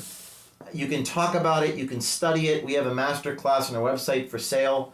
It's a really great overview of how to do what I do. There's 5 classes. We're going to be developing that further. But the biggest 80% of your success as citizen journalism is just going in the field. I mean, it's the hardest part is leaving your car and going on location, and that's going to be the biggest thing for citizen journalists. Citizen journalists are the only ones who can get the story, because the problem with legacy media is that they tend to take information at face value and not be skeptical. And it's very important to get a visual confirmation, incontrovertible visual confirmation of the information. The only people who can do that are citizen journalists. And if the story is good enough, it'll get legs on its own. It'll distribute itself. As long as Elon Musk owns X, I think we're still in good shape there. Megan, back to you. What challenges do you face when you're out there undercover that you want your audience to know about? I think the challenges of legal our biggest challenges is legal threats, legal attacks, lawsuits. I mean, I could speak for you for an hour about challenges, but I think the greatest challenge is probably the Department of Injustice and the lawsuits. That would be the number one challenge. Second biggest challenge is finding people who are the right people to do it with. You have to have people who have a good heart and who have integrity, and you got to find strong people. If your people are not strong, if your people are for sale, what I mean by that is if their journalism is influenced, then what will eventually happen is they will crack under pressure, sell out, or betray you. And that's why I say the enemy is not out there. The enemy is within. The enemy is around us. The thing that we are fighting is not the thing that we're fighting. It's the evil inside of ourselves and inside of our friends. And then you begin to realize this is not an ideological fight or a partisan fight. This is a fight of good versus evil, and that, of course, is inherent in every one of us. So you really have to find selfless people who are self-motivated, who have extreme forms of integrity, who are loyal to the cause, and who can be part of a team. Those are the greatest challenges of, I would say, a citizen journalist. One more question, Megan, then we're going to go to our other guests. What recommendations or advice do you have for entrepreneurs like yourself who have started companies and are picking, they want to be business owners? What's your advice after, obviously you've started a couple businesses now, have been successful and are restarting OMG, and it's doing fantastic. What's your advice? I think the iconoclast, which I probably am that, the iconoclast, it's very difficult for the iconoclast to last in an organization that he does not own. So if you're a achiever who seeks to do anything worthwhile, you're probably going to get fired from the company unless you own the company. That's the first thing. I think it's sort of a rite of passage that I was fired from the company I founded, and that was inevitable because I didn't own the company. I was one of 3 board members in a nonprofit, and it's happened to everyone. It's happened to every business owner I've ever talked to. It's actually happened to them. Certainly the most famous ones: Elon Musk, PayPal, Steve Jobs, Apple, the Papa John's guy. It happens to a lot of people, but it happens to people who are trying to accomplish something because it requires risk, and you have to be the owner. When I say owner, I don't necessarily mean literal owner. I mean you have to own it. You have to be the leader of it, and there are going to be a lot of forces and pressures to co-opt you, change you, and of course the biggest pressure is to control you, because the more empowered you are and the more you empower others, the more power you have. Of course, people in Congress think they have power. It's the illusion of power in politics. You don't have any power if you're in Congress. You don't have anything. But if you're actually influencing institutions and exposing these sorts of people, people will want to control you. And that's going to be the biggest obstacle for an entrepreneur. I think you really have to know what your weaknesses are. You have to get help in those areas. You have to build a good team of mentors and learn from them. And you have to know what hills you have to die on. And for me, the First Amendment is a hill I have to die on. What does that mean? People say, well, James O'Keefe, you should be transparent about the donors you've met with. No, I'm not going to be transparent about that. In fact, you'll have to kill me to get the names of my donors, and here's why. Because I believe the First Amendment in the Constitution is the most important thing. And the freedom of association is the most important thing, just like it was to the NAACP in the 1950s, when the Supreme Court ruled in their favor. I also believe the identity of my sources. You'll have to, I guess if you tortured me, I'd give them up. I'm not that strong. If you waterboarded me, maybe. But that would be pretty interesting. I'm not going to give up the name of my sources, so help me God. I will die on those hills. If my advisor, oh, James, you're naive, you shouldn't do that. No, I'm going to die on that hill. But you also have to know areas you have to improve in and get people in place beside you that have those strengths that are your weaknesses. And that's probably the most important bit of advice, Megan, I have for someone who wants to be a leader and go out and whether it's doing what I do anything. You have to get people in place besides you who have the strengths that are your weaknesses. If you can do that, I think you're going to be very successful. And Megan, I think that's all the time we have. Thank you for your questions. Good to hear from you. Thanks, Megan. Good to hear from you too. Megan McNulty out of Orange County, California. Team, we are back. If you're just tuning in, one of my favorite stories ever. Jason Beck inside the Pentagon. I'm going to play the top of this video again. It's really good. Good job to the team here. Not just have an open border. Yeah, we tear down the wall. Jason Beck, Associate Director, Total Force Requirements and Sourcing Policy, says the country needs open borders. Just lots of that talk about border security. Border security, what does that even mean? It doesn't mean anything. It's just... And Jack Pasibic is about to join us in a moment. Jack, we've invited you into the space. My friend, Jack Pasibic, There he is. He's in the space. He just has to accept the invite. I'd love to get his reaction to this Pentagon story. I'll play the rest of the intro. Throwing money at people at a problem that doesn't really exist. When has a terrorist ever come in? I would like to do some work on the state's monopoly on violence. States monopoly. What is that? Comment says, James, you went all out. Dinner, rose petals, tie my apron, please. Bites lip tenderly. Damn, you're a good actor. You know, it's funny. People say, oh, James, you're just a showman. I mean, I don't think people realize you can't do this type of journalism without being... They say it like it's a bad thing. Like, oh, you're just acting. Well, how the hell do you think I'm going to get the story unless I act? Do you think I like doing this crap? I like getting the story. So we're waiting for Jack to join. Jack did join. Jack, are you there? Can you hear me? James, I have to say, the amount of character acting that you do in these things is almost equally as shocking as the admissions that you were able to elicit. Yeah, did you see this part, Jack, in the video? I mean, this is fascinating psychology, where I have it up on YouTube Live. I says, have you heard of this guy, James O'Keefe? And he says, and I'm going to play this here. Democrats into saying stuff. Yeah, he says he's the one who tricks Democrats into staying stuff, and he says he's a terrible person. And this guy says it to my face, Jack. He says, I'm a bad person to my face. He doesn't know he's talking to James O'Keefe. James O'Keefe. And it's really amazing because in the video, I mean, you're wearing a pair of glasses. I mean, it's you know, I guess I have to take it back. You know, I used to say that you know, Superman was unbelievable because nobody would tell apart Clark Kent from Superman just from a pair of glasses, but apparently you have proven me wrong because all you need is a pair of glasses for someone to not be able to identify you. Also, I have to kudos.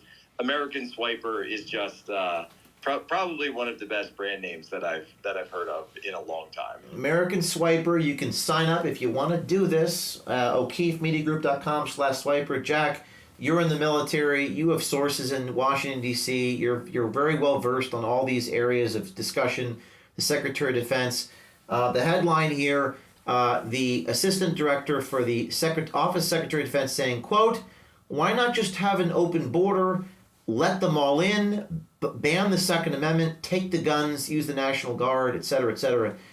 I have so many questions, but what's your reaction to all that?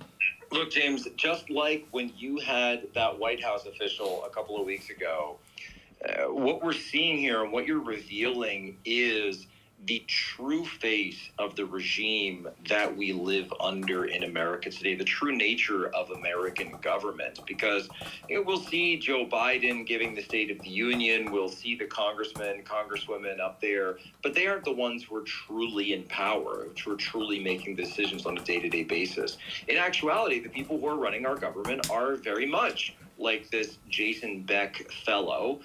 When I was in the Department of Defense and when I was in the intelligence community, I encountered people like this on a regular basis, on a daily basis. You encountered people like this, meaning what? People with his views? People with these views. Absolutely. Open borders and take the guns away? So it's more of a, I would say, they have a hierarchical view of the country.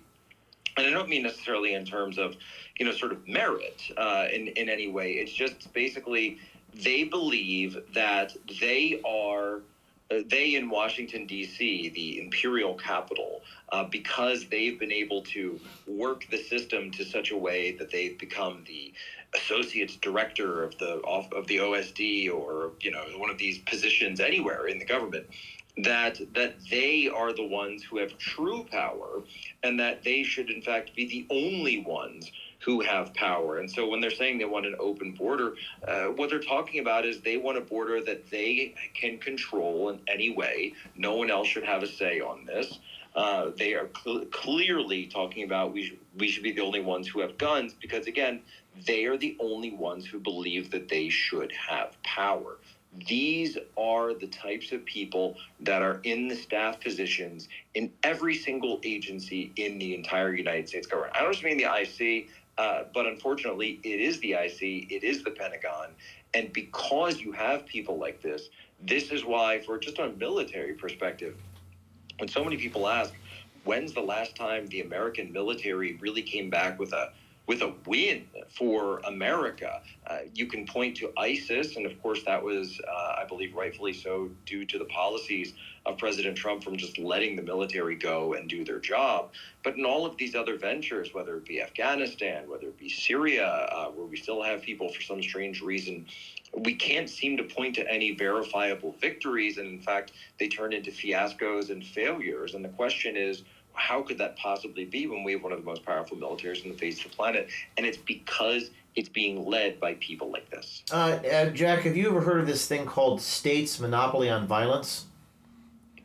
Well, of course, it's actually, though typically what you hear it from is in the opposite context. So typically, state monopoly on violence is a libertarian concept, which is described from a place where they believe that, and I think they're probably rightfully so in many cases, the state has monopoly on sanctioned violence, and therefore many libertarians, or even like Michael Malice types, who are on closer to the anarchist side, will say they would rather there be no government so that everyone would be able to use some concept of either, when they say violence, they also mean self-defense is what they're talking about. But it's quite interesting to hear Beck describe it from the opposite of this, even though it's the same concept, the state monopoly of violence. There's another person who, you had a similar quote, his name was Chairman Mao Zedong.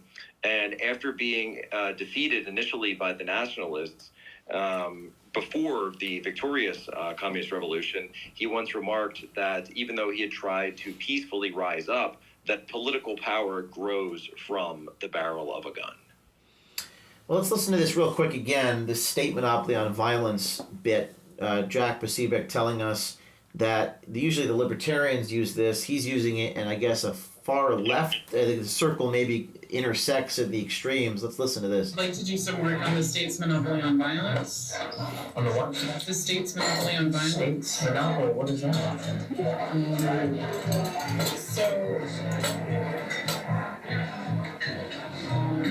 It's the idea that the state, meaning the country, is the only sort of legitimate purveyor of violence and coercive force. We're the only ones with guns, right? Going back to your topic, it's like the state should be the only one that has access to these sorts of firearms, essentially. Hey, Jack, one of the things that a lot of people say when they watch these videos is, I mean, it's pretty easy for like a Chinese spy to get in there and get leverage. I mean, what do you think about that? These guys are just spilling the beans to me. They have a security clearance. They're talking about all types of things. He talks about war with China. He talks about open borders. Is this a national security risk? It's certainly a national security risk. The idea that, again, and I remember saying this as well when you had the White House staffer, that you've got people who are meeting others under false pretenses. And in a sense, what you're actually doing, James, with the American Swiper program is exposing the national security risks at the highest echelons of our government. The FBI should be, in a stable and serious country, would be running operations like this to try to flesh out some of these counterintelligence threats the way that this person clearly presents. Because again, all you would need to do if you were a Chinese operative, Iranian operative, etc., whatever it is, you take a person like this, you bring them home, or a hotel room or something, and after an evening out, you then go out maybe 2 times, 3, 4 times, you're collecting information, and then the 4th time you go out and you show up to the hotel room, and there isn't a bottle of champagne and a bouquet of flowers waiting for you. There's there's the commissar, and there's Senior Colonel Zhang is waiting for you. And Senior Colonel Zhang shows you a display of video and photographs of you and your activities, and explains that you've been in a relationship with an officer of the Chinese Communist Party, and then offers you a deal and says, now you work for us, or these photos will get out and your life and your career will be destroyed.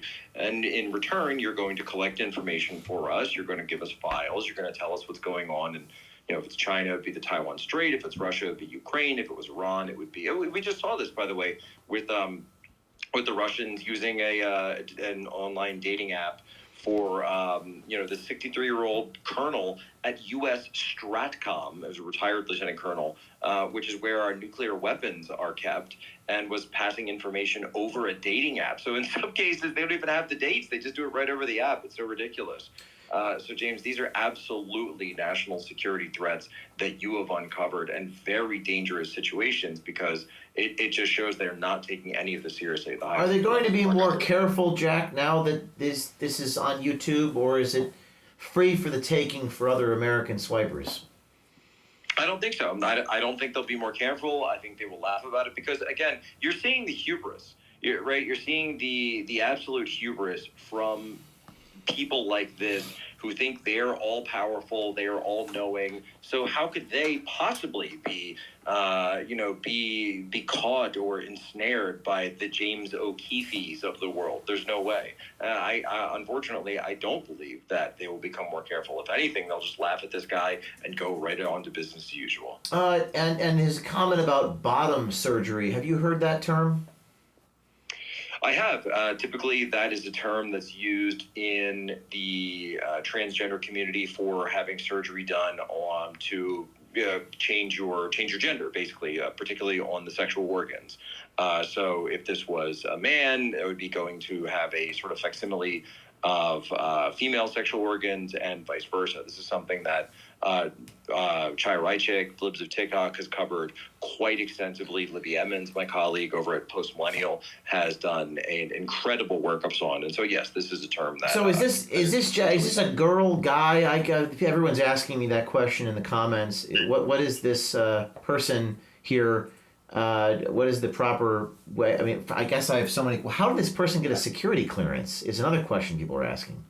That used to be the type of thing that would preclude someone from getting a security clearance. Of course, nowadays, I suppose that this would be something. It would be you would have to go after the person who was coming at you for this. So I'm not entirely sure.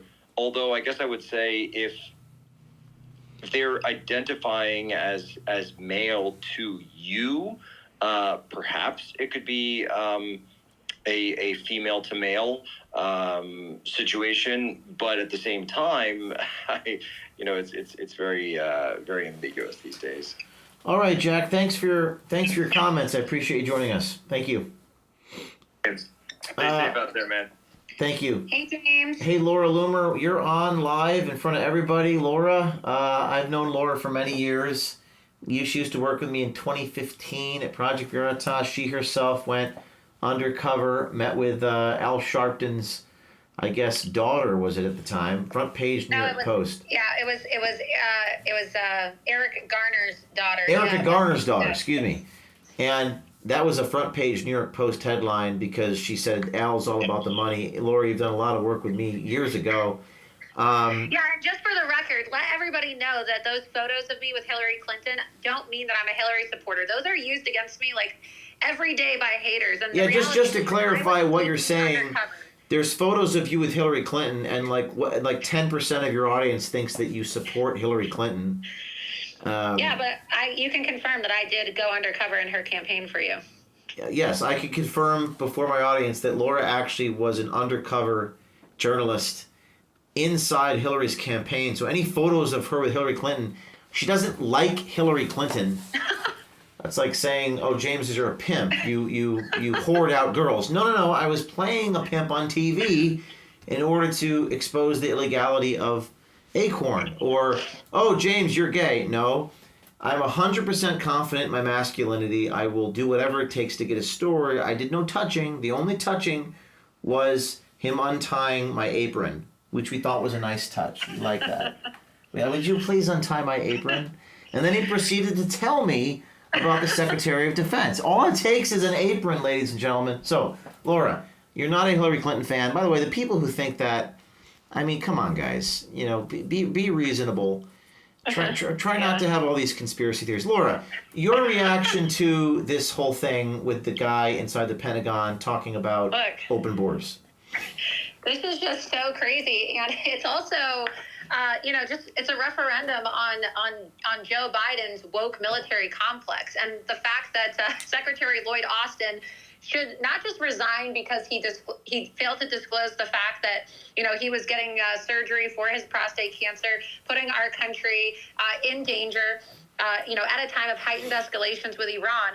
But he should resign over the fact that the Pentagon is producing absolute degenerates like this character. What's his name? Jason Beck. That's his name, right?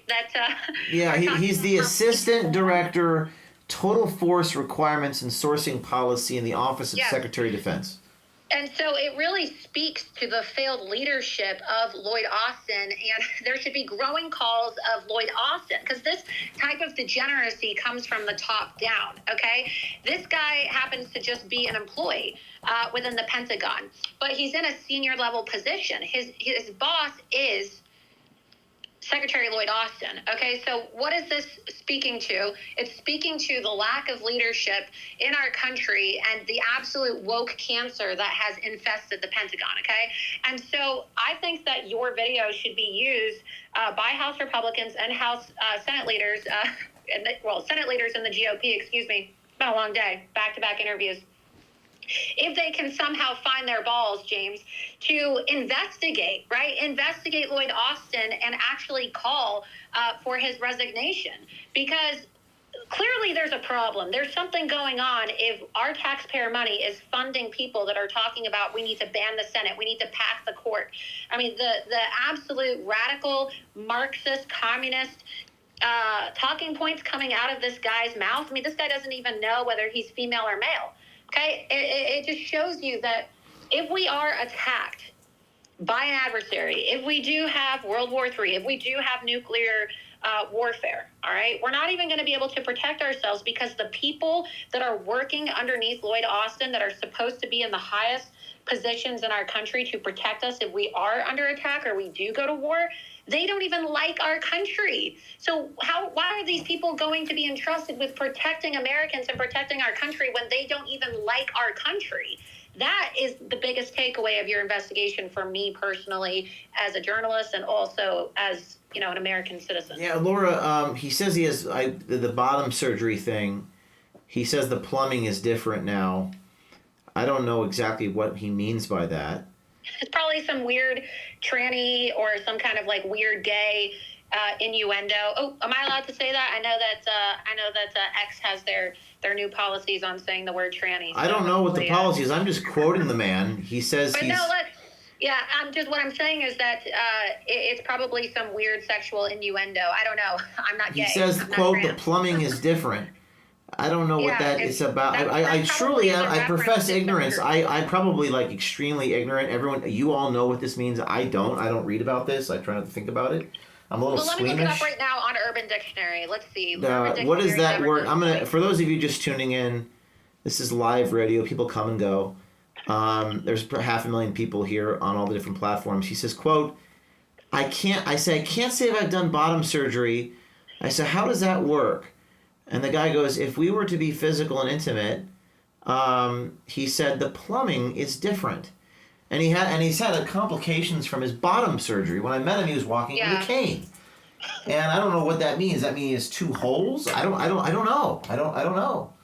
It must smell pretty bad. Well, it's a surgery performed on a person's genitals as part of gender reassignment. Okay. So if you are born with a penis, or you want to have a vagina, or you are born with a vagina and you want to have a penis, obviously it's not natural. And so I imagine that there's probably some kind of prosthetic that's reconstructed with skin as some kind of a transplant. But obviously the plumbing would be the transport or the flow of fluids, whether it be urine or sperm or whatever it may be. Not to be too graphic here, but you can't exactly recreate those bodily functions. And so it's just for aesthetics, right? That's what I would So interpret. Laura, is he more upset at the fact that he's been exposed for his extreme policy views of open borders, banning the United States Senate, and sending the National Guard to confiscate everyone's guns? Or is he more upset that he didn't get some from me? Well, I'm sure there's a lot of people that are upset they didn't get some from you, James. You know, I mean, there seems to be a lot of men who got trapped by you. They got catfished on Grindr, right? I'm sure there's a lot of women too that are upset, right? That's a whole other conversation for another day. That's a conversation for another day. But yeah, look, I'm sure that he probably was, trying to feel you out in more ways than one. And when he realized that you weren't into that, he probably got a little triggered. Hey, Laura, you've done a lot of this undercover reporting and investigative journal. I know you have a lot of haters on the right. I consider you like a sister. I haven't agreed with everything you've done. I've been very open about that. It's okay to have disagreements, creative disagreements, etc., legal disagreements. But you've done this. There's no question that you have, I know that you're a woman and you had not had bottom surgery, but you have a kind of testicular fortitude in a feminine sense. You're out there confronting things. I didn't agree with some of the things you did, but credit to you for having the courage to follow your convictions. And people are signing up, like hundreds of people now, to this American Swiper thing, even right now. But I found that only like 1% of people who sign up to actually go undercover work out. What do you think is the biggest quality that people need to have to sign up to go do this undercover You thing? have to have courage. You have to have courage, and I appreciate those compliments. James, you're like a brother to me too. You know I love you. I'd take a bullet for you. I literally almost got into a physical altercation with a BuzzFeed employee one time. I think James wrote about it in his book. So I did.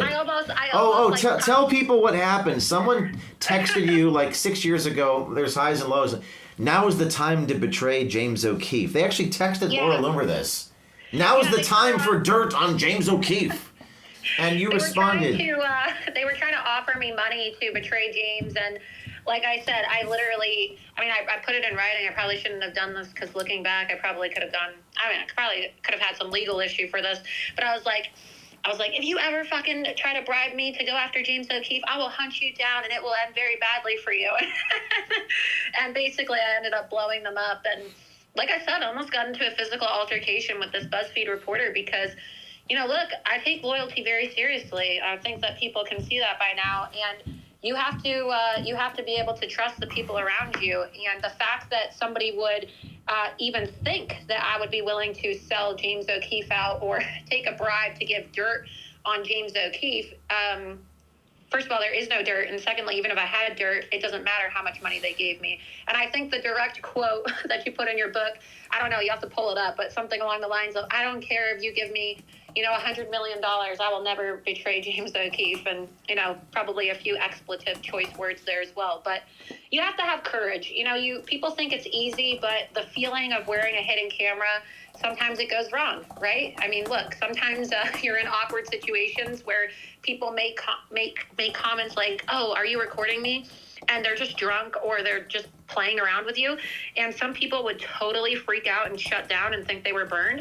You have to be willing to, laugh at the situation and divert people from their paranoia and get them comfortable with you so that they open up to you and, tell you all their secrets and tell you all this confidential information that turns into these amazing viral videos. So Laura Loomer telling you that the thing you need most is courage to be a journalist, obviously also the technique of listening. Laura, one more question. A lot of people on the right, I don't even consider myself to be that. I'm a truth teller and I quote people accurately and I'll go after people on all persuasions. I just tend to think that the spectrum has shifted so that telling the truth is considered right wing. But a lot of people on the right tend to betray each other and sell each other out, Laura. You've seen that a lot. Yeah. And I guess my question is, why is that? There's this sort of tendency to constantly... Jealousy. I mean, look, isn't that why Matthew Tiermond and all these other snakes from Project Veritas decided to to betray you. People are jealous, James. They're jealous of you. You know, like you're a young guy, you're like a good-looking guy, you're a successful guy. They all want to be you. You know, like you're that guy that the women wish they were with, and then the guys wish they could be, but they're not, and they're never going to be. And so, out of jealousy, what do they say? Like, if I can't have you, then I'm going to destroy you so that nobody else can have you. You probably had some former employees, you know, hint, hint, nod, nod. We all know who I'm talking about, who had some weird kind of obsession with you. Like it could have actually been like a romantic obsession to the point where they decided that they were going to destroy you internally. Okay. And I'm not talking about a female either. Like there are people that have these really sick, twisted perversions and these ideas that they convince themselves in their mind that they're going to be with somebody, or they're going to be like somebody, or they're going to, you know, get something out of somebody, and when it doesn't go their way, they try to destroy. Well, Laura, sometimes you can say things I can't. What's the best way to discern that, because I think what you're saying is important. A lot of envy. I think it's important people find good people. So what's the best way to find the people who are good? Do you have any techniques? But it's true though. It's true though, right? I mean, I know you can't name names, but what I'm saying, it's not like I'm going over the top. It may sound hyperbolic, but you can just, blink twice. Well, how do you protect yourself from, Laura, how do you protect yourself from that? I think it's a really important point. I don't like anybody, right? So, I mean, look, at the end of the day, like, you can't live in this world where you think, oh, you know, this person's my friend, this person said something nice about me, so I can trust them. Like, there's too many people online, they'll just say something nice about you, or, you know, they'll take a selfie with you, or they'll think that, you'll think, oh, just because they had me on their show, I can trust them. You can't trust anybody. Don't trust anybody. Well, that's a really interesting point, Laura. I mean, I think I have to have a trusting heart with certain people, but I think that's a topic for another day. We could spend a whole hour on that point. But I think you've said a lot of interesting things, Laura. Yeah, I mean, look, I know you can't talk about politics, but look at all these people that, you know, built their careers off Trump, and then they sold Trump out. Look at all these people that literally owe their livelihood to President Trump, and they just sold him out for a job with Ron DeSantis, or, you know, they sold him out for a max donation from a Trump hater donor, right? Like, there's so many people out there that betrayed people that gave them opportunities in life, and that's why I'll always be loyal to you. First of all, I love you. You're like a brother to me. But secondly, you know, I wouldn't be where I am today if it wasn't for you, right? Like I for people that don't know, I got started doing undercover work in college. I was literally kicked out of college my senior year, even though I was supposed to be valedictorian. And you graduated with a 4.0 GPA. Is that right? Yes, I was valedictorian, and I wasn't able to attend my graduation. And James hired a lawyer and spent $75,000 on a lawyer so that I could. But Laura, that's not right, because I took SUVs to raise that money. That's not ethical for me to take black SUVs around. I should be taking Uber Carpool. To raise the $75,000. James O'Keefe should be taking Uber Black Carpool. Ubers around because it's a security risk if he doesn't. Well, Laura, I've got to go to the next guest, but Laura, I'm reading the comments. I would say 5% of people quote, "I love OMG and Loomer in theory. I love these O'Keefe." I'm reading a comment. "I love these O'Keefe investigations, Pentagon stuff, but in practice, it's really useless. People are too dumb and powerless for it. None of this actually matters." Your response? Yeah, it absolutely does matter. I mean, we were single-handedly able to take down Hillary Clinton in the 2016 campaign with our investigations. Anderson Cooper called it the biggest October surprise. Okay, so President Trump mentioned my video from when I went to Greece, and I was able to get undercover in the Hillary Clinton fundraiser as being a transformative moment, and President Trump mentioned it in the debate between himself and Hillary Clinton. Our videos resulted in FEC violations against the woman that everyone thought was going to be president. Like, you shut down Acorn. Like, what do they mean that our investigations don't matter? So is that projection? Is that some type of projection? I don't know. You exposed Planned Parenthood for earmarking funds to abort black babies only. Like, you have been mentioned in congressional testimony, and even President Trump himself credited Project Veritas with impacting the 2016 presidential election. So, I mean, we were there. We were literally in VIP with him on election night. So, Laura, I've got to go. Thank you for your time. You're like a little sister. We'll continue this next week, okay? All right, sounds great. Thank I'm you, really Laura. proud of you. Talk soon. Amazing investigation. Talk to you soon. Thanks, Laura. People saying, James, don't read the loser comments. Only read the comments who have sense, logic, ethic, and purpose. Okay. By that logic, I shouldn't expose. I shouldn't expose the. Hold on, Laura. I shouldn't expose the evil people. People need to be more grateful for you because you have. I don't think people understand that if it wasn't for you, President Trump wouldn't have been president. So the next time people want to say, oh, well, James O'Keefe doesn't do anything of significance, go back and look at what actually impacted the 2016 election. It was the Project Veritas James O'Keefe investigation. Thank you, Laura. I'm not overstating. That's the fact. Thank you for your comments, Laura. You're very supportive, and I agree. I think you say things that a lot of people, you say certain things that nobody else is willing to say. And we're going to talk next week. I appreciate you. I've got to go on to the next thing. All right. Have fun. You. Thanks. Bye. Take care. But going back to what Laura was saying about the dark comments, by that logic, I shouldn't expose the dark people. Think about it. Don't talk about negative things. Well, then don't expose the dark. I mean, it gets theological real fast. In fact, we probably should just do a show on theology. Not that I'm qualified to talk about this, but it's mostly become psychological and theological at this point. Spiritual battles. I've seen people become demonically possessed. I never believed in that. It's like the little girl in The Exorcist spewing green vomit. I've seen people I thought were good become completely demonically possessed. And I'm not exaggerating. And it's demonic, it's Orwellian, it's Kafkaesque, it's good versus evil. And I mean it when I say that if you are a nihilist, if you are cynical, you are the enemy. Not exaggerating. It's not this guy in the Pentagon, if you want to put it in those terms. It's you, because you're the thing that's preventing good people from doing anything. You're dissuading people. You're saying nothing matters, and you're nothing matters. And don't call yourself a Christian and say nothing matters. That's the law of non-contradiction. Don't say you believe in eternal life, but you're afraid. And I'm not qualified to opine on this. I'm just telling you the facts. It does matter. And there's hundreds of people now signing up, o'keefemediagroup.com/swiper. It matters a lot to a lot of people. And if you can change one person's mind, you can change the entire world. That's how I got started in college. So screw you with your nihilism and your pessimism. You are the enemy. You are the thing that I'm fighting. And you know what I'm talking about. If you don't know what I'm talking about, think about it.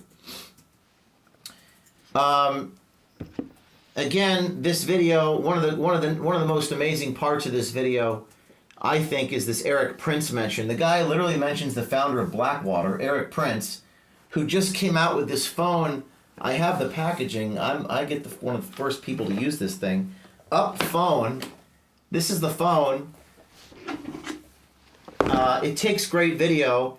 You can send a code, and the phone will actually, it'll wipe all your data. It's unplug.com/OMG. That's unplug.com/OMG.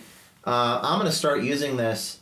It's a great phone. Remember, when you're using your normal phone, it has an ad ID, and the product is you. Okay? They're going to spy on you, leak your stuff. My stuff's been leaked to the New York Times. I went through my attorney-client privilege memos.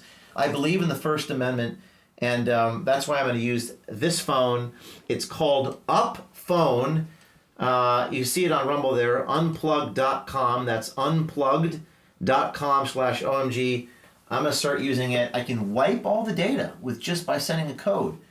And I'm really excited about this. It's crazy the guy mentioned Eric Prince in the video. He wanted to get rid of all private contractors. The government can do everything. The government should have guns. You should not have guns. So we're going to go over a little bit. It's almost 6 o'clock. We've had 30 potential swipers just sign up on American Swiper. I've got swipers in the field right now in Los Angeles, New York City, Miami, Florida. I'm really excited about some in Los Angeles this week. And I think you're going to see over the next couple months that happen. We're going to go to lightning round in a minute. I also wanted to talk. I want to get some guests on team. This is the part of the show where we go through and you have 30 seconds to tell me what you think. And part of our O'Keefe Academy Masterclass is communication. The hardest part about being a journalist is actually learning how to communicate. That's learning how to summarize your thoughts in 30 seconds or less. Every article has a who and what, and every lead is a paragraph.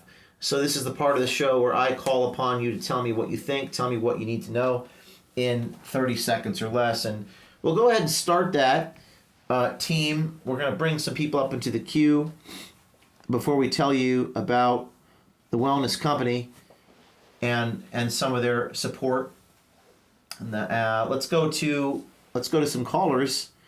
Tara Rodas, are you there? Hey, James. Great to be on with you today. Amazing story. Great job. Hey, Tara, you're becoming a regular on the inside, and you're for those of you who don't know, Tara Rodas is working for. Are you still working for HHS? I am still with the federal government. Yes, not with HHS. Well, maybe I can't say who you're with, but Tara was a whistleblower and still works with me, and I'm proud to call Tara a friend, and you're one of the most professional people I've ever known. You're just a great human being all around, not just with what you did, but with your philanthropy, with your how professional you are, introducing me to people on the border who are helping me expose child trafficking. You're just a good person, a good human being, Tara. And my question for you is: this guy, federal employee, security clearance. I have so many questions, but Steve Bannon said they're probably going to escort him out of there. How do we get the reaction from the Pentagon here? I want to see what the reaction is to what this guy has said. Yeah, well, I'm very curious to see what it's going to be, too. So as a federal employee myself, of course, right now I'm not speaking on behalf of the government. I find it stunning that someone at the Department of Defense who took an oath of office to support and defend the Constitution of the United States is saying, I'm going to ban the Second Amendment. I'm going to come after your guns. I want the borders open. So it's pretty stunning. It's shocking. So great job getting this story. What do you think the most important quote was from this guy? Maybe the most shocking thing to you? The most shocking thing to me is the violation of his oath of office to say that he doesn't actually support the Second Amendment, that he would like to go confiscate citizens' guns. That's pretty insane, while at the same time advocating for open borders. So that's coming from your Department of Defense. To me, that is stunning and just shocking. And on the other topic, Tara Rodas, HHS whistleblower, showed that children were trafficked, escorts that have these migrant children in places like Texas, little girls being pimped out. Tara, I've had a few sources reached out to me in the last couple days. I can't say who or where, but people with disgruntled employees inside these facilities have reached out to me. Pretty encouraging, including over 250 known unaccompanied minor programs in operation throughout the United States. I have a list of all of them and some people on the inside. So I don't know if you have a comment on that, but I think people are still actively reaching out to OMG, and we're going to be filming inside these facilities if you have any thoughts on that. Yes, James, that's what has to happen. You are a truth teller. We need other truth tellers. This has to be exposed. And I'll always be grateful that you took this story seriously and you exposed government-sponsored, taxpayer-funded child trafficking. And we need more brave people to come forward. As you always say, be brave, do something. People need to protect these kids. So I hope you get lots of great footage and that people will be motivated to protect these children. Thank you, Tara. I will talk to you offline. Let's go to a few more reactions. This is lightning round, 30 seconds or less. Tara gets more time because she blew the whistle on the federal government and still works inside the federal government. She is a badass with a capital B. Let's go to Rob Dew. Your reaction, sir. Rob Dew, you're on mute. Let's go to American Trucker. Go ahead. Hey, James, I just want to say because of guys like you, ladies like Laura Loomer, Jack, and Matt Couch, I no longer have to watch mainstream media. So God bless you guys. Thank you. And I don't think half of us deserve you. So thank you very much for all you do for our country. That's very, very kind. It means a lot to me to hear that, and I've become more grateful for my supporters of recent. You know, I sometimes get stopped in the gym and in the airports, and I'm busy, and I kind of, I kind of am dismissive, and I apologize. I'm just very focused on tunnel vision, and every minute matters to me. But it's becoming more important to hear you guys say that and support me, and whether it's financially or with prayers or moral support. It really is. It really matters a lot. Let's go to Wretched J6 U.S. Army U.S. Marines. You're live. Go ahead. Hey James, I'm excited to go look at American Swiper. That totally matches my talents. But I just want to say that I think it's crazy that so many people, and it has to be so many people, are involved with this child trafficking, government sponsored. It's got to be, hundreds of thousands of people that are assisting in this. So I think the bigger elephant in the room is pedophilia, and people need to start having an honest conversation about that. Thank you, James. Thank you for your comments. People, it's relevant that we included this bit about him turning his. I'm conjecturing from it, but removing his penis, inverting his penis. I don't know how this stuff works. Where the penis becomes a vagina, so he has two holes instead of one. Is that relevant to the story? I don't know. Is that a material fact? I think so.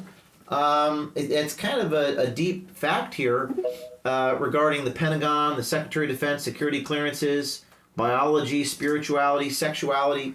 So we put it in the piece.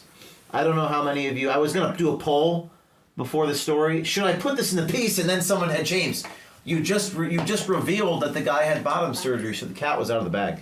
Let's go to Ann Toledo. You're live on the inside with James O'Keefe. You have 30 seconds. Go ahead.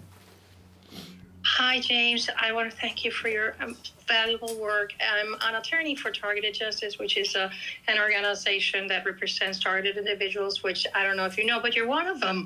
And I am so indebted to your Mr. Mina article investigation regarding how they obliterate the lives of ordinary people, and that is exactly what's happening. American taxpayer money is being used to obliterate the life of whistleblowers and decent, honest people that don't go with the gender dysphoria, pedophilia, corruption, mishandling of funds.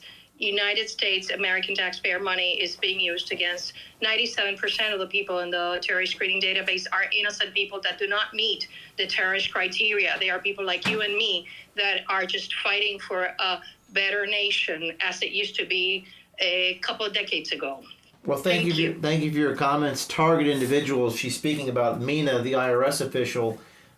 People said to me, don't go after the IRS, James O'Keefe. They're going to audit you. But they also say I'm controlled opposition, because nothing screams controlled opposition like being raided by the FBI, sued 35 times, jailed, incarcerated, fired from the company I founded, and then investigating Pfizer, BlackRock, the IRS, and the Pentagon. That's controlled opposition, baby. Well, I sued Christopher Wray, I sued Mayorkas, FBI, DHS, and a couple, Merrick Garland, and I'm right now writing a petition for rehearing en banc in the Fifth Circuit. And yeah, I think also dare call me controlled opposition when I'm putting my life on the line for 6 million people around the world, 400,000 in the United States that are tortured. They are surveyed illegally by the FBI structure of intelligence that is deeming everybody a national threat to national security. Even parents that protest in school board meetings, or if you are against the vaccines, or the narrative. So that is the people that I'm fighting, and I'm very I proud. appreciate what you're doing. I'd like to talk to you. You're doing God's work, supporting people on the front lines, and I'm glad that you called in, Anna, and I'd like to talk to you further. The IRS story, I actually had someone pull me aside, someone I really trust, and they actually told me, Anna, don't go after the IRS, James O'Keefe. I said, what do you mean go after? I'm a reporter. I'm investigating. And I said, don't do that. You're going to make your life a living hell. And I said, I reject your premise. I will investigate. I will follow the story where it leads me. Okay? And I was really shocking to me. Someone I can't say who it is, but someone I really trusted. I still trust. Someone I really love, like a brother, told me, do not investigate the IRS. So I am going to investigate the IRS. I just need to make sure that the good people of this country are behind me, and this whole business, controlled opposition, because being raided by the FBI, targeted, jailed, incarcerated, fired, betrayed, that's not helpful here, everyone. And we're going to have to go after the Pentagon now. These are powerful people. Look at what they did to Kill a Mockingbird. The author, remember that guy, To Kill a Mockingbird, the movie, if you haven't seen it? Or the guy that got killed in the car accident, whose name I forgot, in Los Angeles. Michael Hastings was his name. Let's go to the next caller. Let's go to Andrew Wilheimer. You're live on the inside. Go ahead. Hey, James. Thanks for having me up on your platform. I really appreciate it. I just got back from the northern border up in Vermont, and Derby Line, Vermont, and then another town, Holland, Vermont, and worked my way across the northern border over through to New Hampshire, and spent some time right on the border talking with people that run businesses. I'm not going to say what businesses because I don't want to get the guy in trouble, but there's reports of vans pulling up with people just jumping out and then getting arrested by Border Patrol and then released. He described it as Mexican and Guatemalans that jumped out of vans, and the Border Patrol grabs them and then releases them. Another individual said that there's people coming through the mountains in Holland, Vermont. And then another person actually said the same thing about Holland, Vermont. And then, so I made another connection also that says that the Border Patrol picks up people and then drops them off at White River Junction, just down Route 91, like an hour drive down. So the Border Patrol picks up people and then drops them off inland in the United States. So it is happening up on the northern border. We investigated it. Had to come back early, and I'm going to close here. Had to come back early because the kids got sick. Big underreported story, James. A lot of viruses going around. Non-stop circle of viruses hitting our children because of some of this. So it's a very underreported. Well, this guy, Jason, back inside the Pentagon, says there is no border crisis. You're in Vermont, seeing Canada. I'm in Arizona and California recently watching some things. I've got a lot of stories forthcoming. He says that border security, he says there is no, what's nonsense. He actually used bunny ears around the word. Let's play this again. Border security doesn't mean anything. It's just like throwing money in people at a problem that doesn't really exist. He says the border security problem does not exist. He works in the office of the Secretary of Defense. Thanks for your comments. Let's go to Rob Dew. Your hand is raised. Go ahead. Yes, thank you, James. I think the most disturbing thing about this, aside from the guy, admitting that he's got the bottom surgery, is, going after people's guns, because that's the last really line of defense for everyday people to keep their government in check. But my one question is, what type of bait did you use to lure this gun-grabbing transgender State Department official that underwent bottom surgery? No bait, sir. We just had a meeting with him and asked questions. And what were you cooking for him? Oh, cooking. I made some pretty bad chicken. It was pretty rubbery. It was very dry. In fact, I couldn't even eat it. The rice was okay. The chicken, bad. And he ate it, and we ate it, and the rest is history. Thanks for your comment. Let's go to Jay Marie. You're live on the inside with James O'Keefe. Go ahead. Thank you, James. I want to highlight something that Bannon brought up. He mentioned the Nazi Party. And for those of us who study history, and those of you out there who wonder, how could it be that something like that would happen? It's almost like a strategic placement of people in strategic places that aren't bound by any morals, that don't believe in natural rights. And what these videos give us is actually a glimpse into our own. You broke up there, sir. You there? I think we lost you. You were making a great point, but we lost you right at the climax, right at the zenith of the point that you were making. We'll go back to you. Let's go to Cindy Dennis. Go ahead. You're live. No? You guys are having technical issues. Let's go to Chris M. You're live. Hey, James. Really appreciate everything you do. I'm one of about 3,800 Marines that got kicked out back in 2022 for refusing the vaccine. It's about 8,000 total in the whole military. The Marine Corps actually got hit the worst. But it's insane because the Marine Corps actually lost about 1% of its fighting force. We're very small. But it's insane to see these people that are getting promoted that have no intellectual skills, nothing, and they're in charge of it. I have buddies who are civilian Marine Corps cops, 10 years, can't get promoted, but there's 2-year African American people that are joining, they're getting promoted. Sergeant's been in for years. Hey, we're connection, Chris. I appreciate your comment. Your connection's a little rough. Thank you so much. Let's go to David M. Swanson. Go ahead. James, phenomenal work. Phenomenal work. You know, when you step outside the usual, when you step outside the mainstream, it really does cost us a lot, doesn't it? You lose a lot of friends. But as far as what you're doing, you're knocking it out of the park. Especially what you did with the buses in Texas and this one and the Pfizer one. You're hitting home runs, man. Thank you for your comment. You must feel so good, honest to God, even on the days where you know they're coming after you and you get a whole bunch of bad news. When you look back at what you've accomplished, that's always got to carry forward, my man. Keep up the good I appreciate. work. No, I don't rest on my laurels. We don't ever rest on our laurels when you think about. Can't. You got to get the next one, right? It's always about yeah. the next and the next and the next. I think there's a quote from Upson Sinclair, and I think the book was The Brass Check, where he says, and the next one, and the next one, and the next one, and the next one. It's almost like a dam with little cracks forming, tiny, tiny, tiny little cracks, and the next one, and you almost like you have to throw 300 stones at the dam.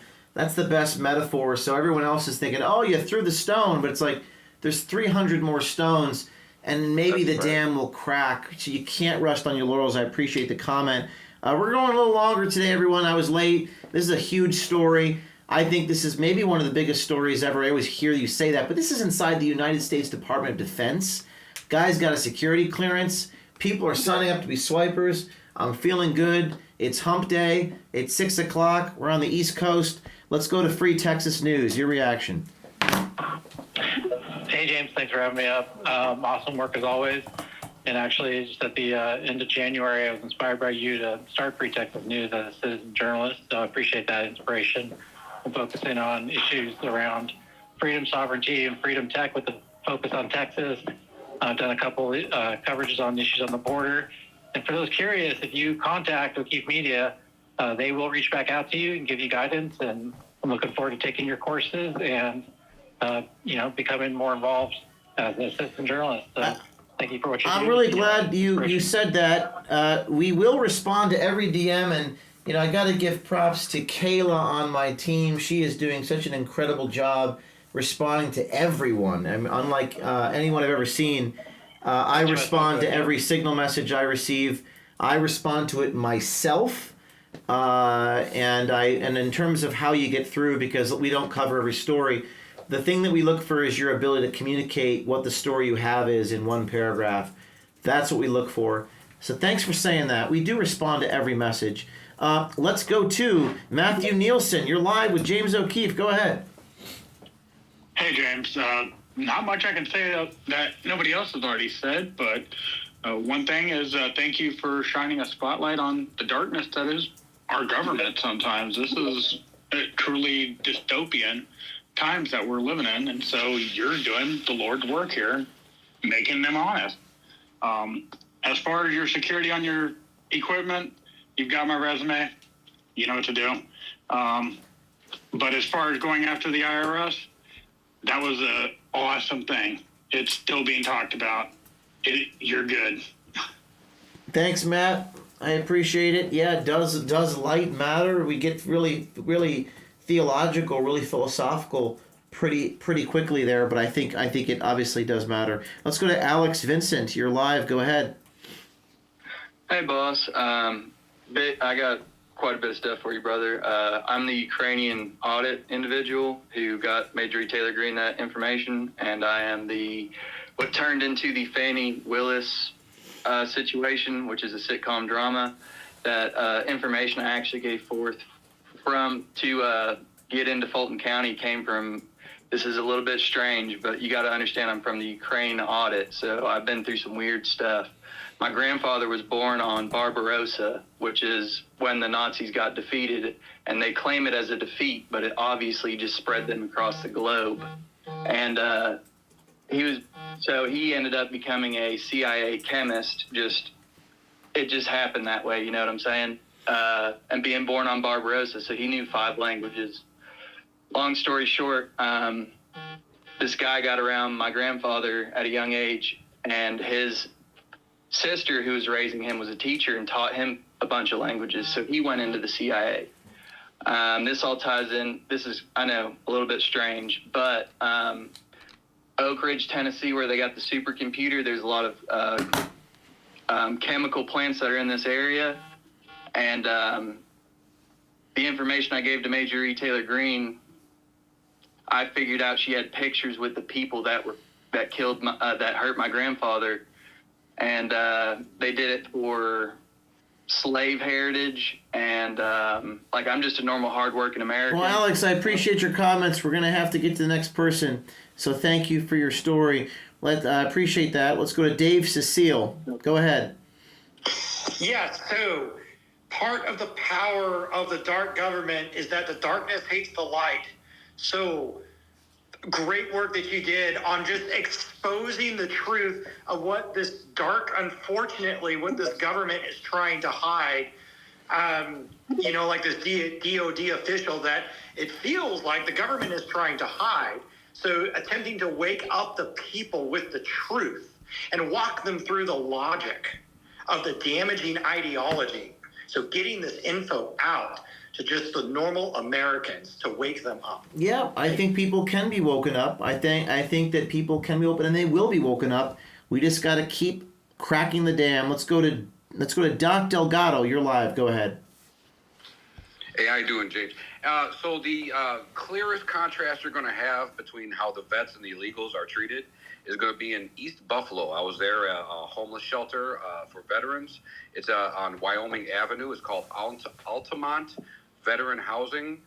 The first part of the block is a church that got turned into a mosque. Then you have veteran housing, and right next door to it is refugee center. The veterans get expired food donations from Walmart, so that way Walmart can go ahead and write off as taxes, tax write-offs, and then the illegals all get like Cisco and U.S. Foods delivered twice a week, everything. It's Thank you for the comment. That's just another example of a place we need to go, a story that needs to be told, thousands of instances like this. And you can always message us and we'll see what we can do. We get information on refugee centers all the time. We're going to DM you. Thank you. JC Jameson, go ahead.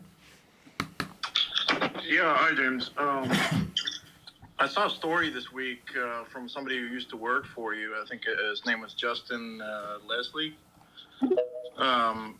It had some pretty serious accusations in there, suggesting that you spiked his, I believe he's a whistleblower from Pfizer, the guy who made the whole story possible. And he believes you sabotaged the story. Can you address that? Yeah, that's a very serious accusation. I mean, there are all types of reasons that I don't release a story. And I can't necessarily get into those reasons sometimes because that would compromise the sources or put people in danger, put people in jeopardy. For example, there might be legal reasons. But I mean, I've investigated Pfizer repeatedly. We did the story on Jordan Trishan Walker in 2023. We did stories with Jody O'Malley and HHS. We actually went undercover into Pfizer. So we've done a lot of investigative reporting on Pfizer repeatedly. In fact, I was fired from the company I founded days after the last Pfizer story that I did. All right. I guess I answered that one. Anyone else? Jay Marie, you're back. Go ahead.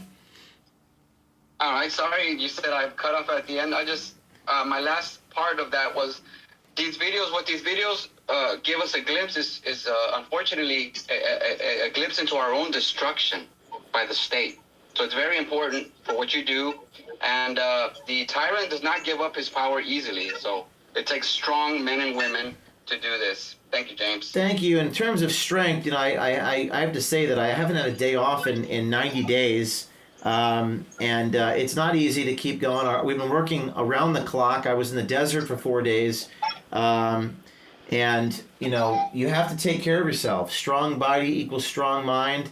I got kicked out of Equinox recently. We like that video, right? What did they say? House banned? House banned. House canceled? House canceled? Go ahead, sir, go ahead and mute yourself. House canceled. So I have to run up mountains. My gym is an outdoor gym. I go hiking. I lift rocks because I can't be in any gym now. I've been banned from the gym. I also take vitamins every day. You know this, the Wellness Company, our friends and supporters at the Wellness Company have designed this unique prescription-based medical kit. It's got ivermectin. It's got antibiotics. I travel. I bring it with me. I actually have I put this in my briefcase. Z-Pack, ivermectin. I'm on the road all the time. Just got back from a 13-day road trip. This wellness kit can treat over 30 ailments, ensuring you have access to vital medications when you need them most. So go to twc.health/OMG. That's twc.health/OMG. Save $45. Again, twc.health/OMG. You gotta be strong. Gotta take care of yourself. Let's go to a few more callers. Let's go to... how about Fearless and Free? Go ahead, you're live. Hey, what's up, James? Can you hear me okay? I Sorry, can. I'm driving. You're live in front of 500,000 people. Go ahead. Right on.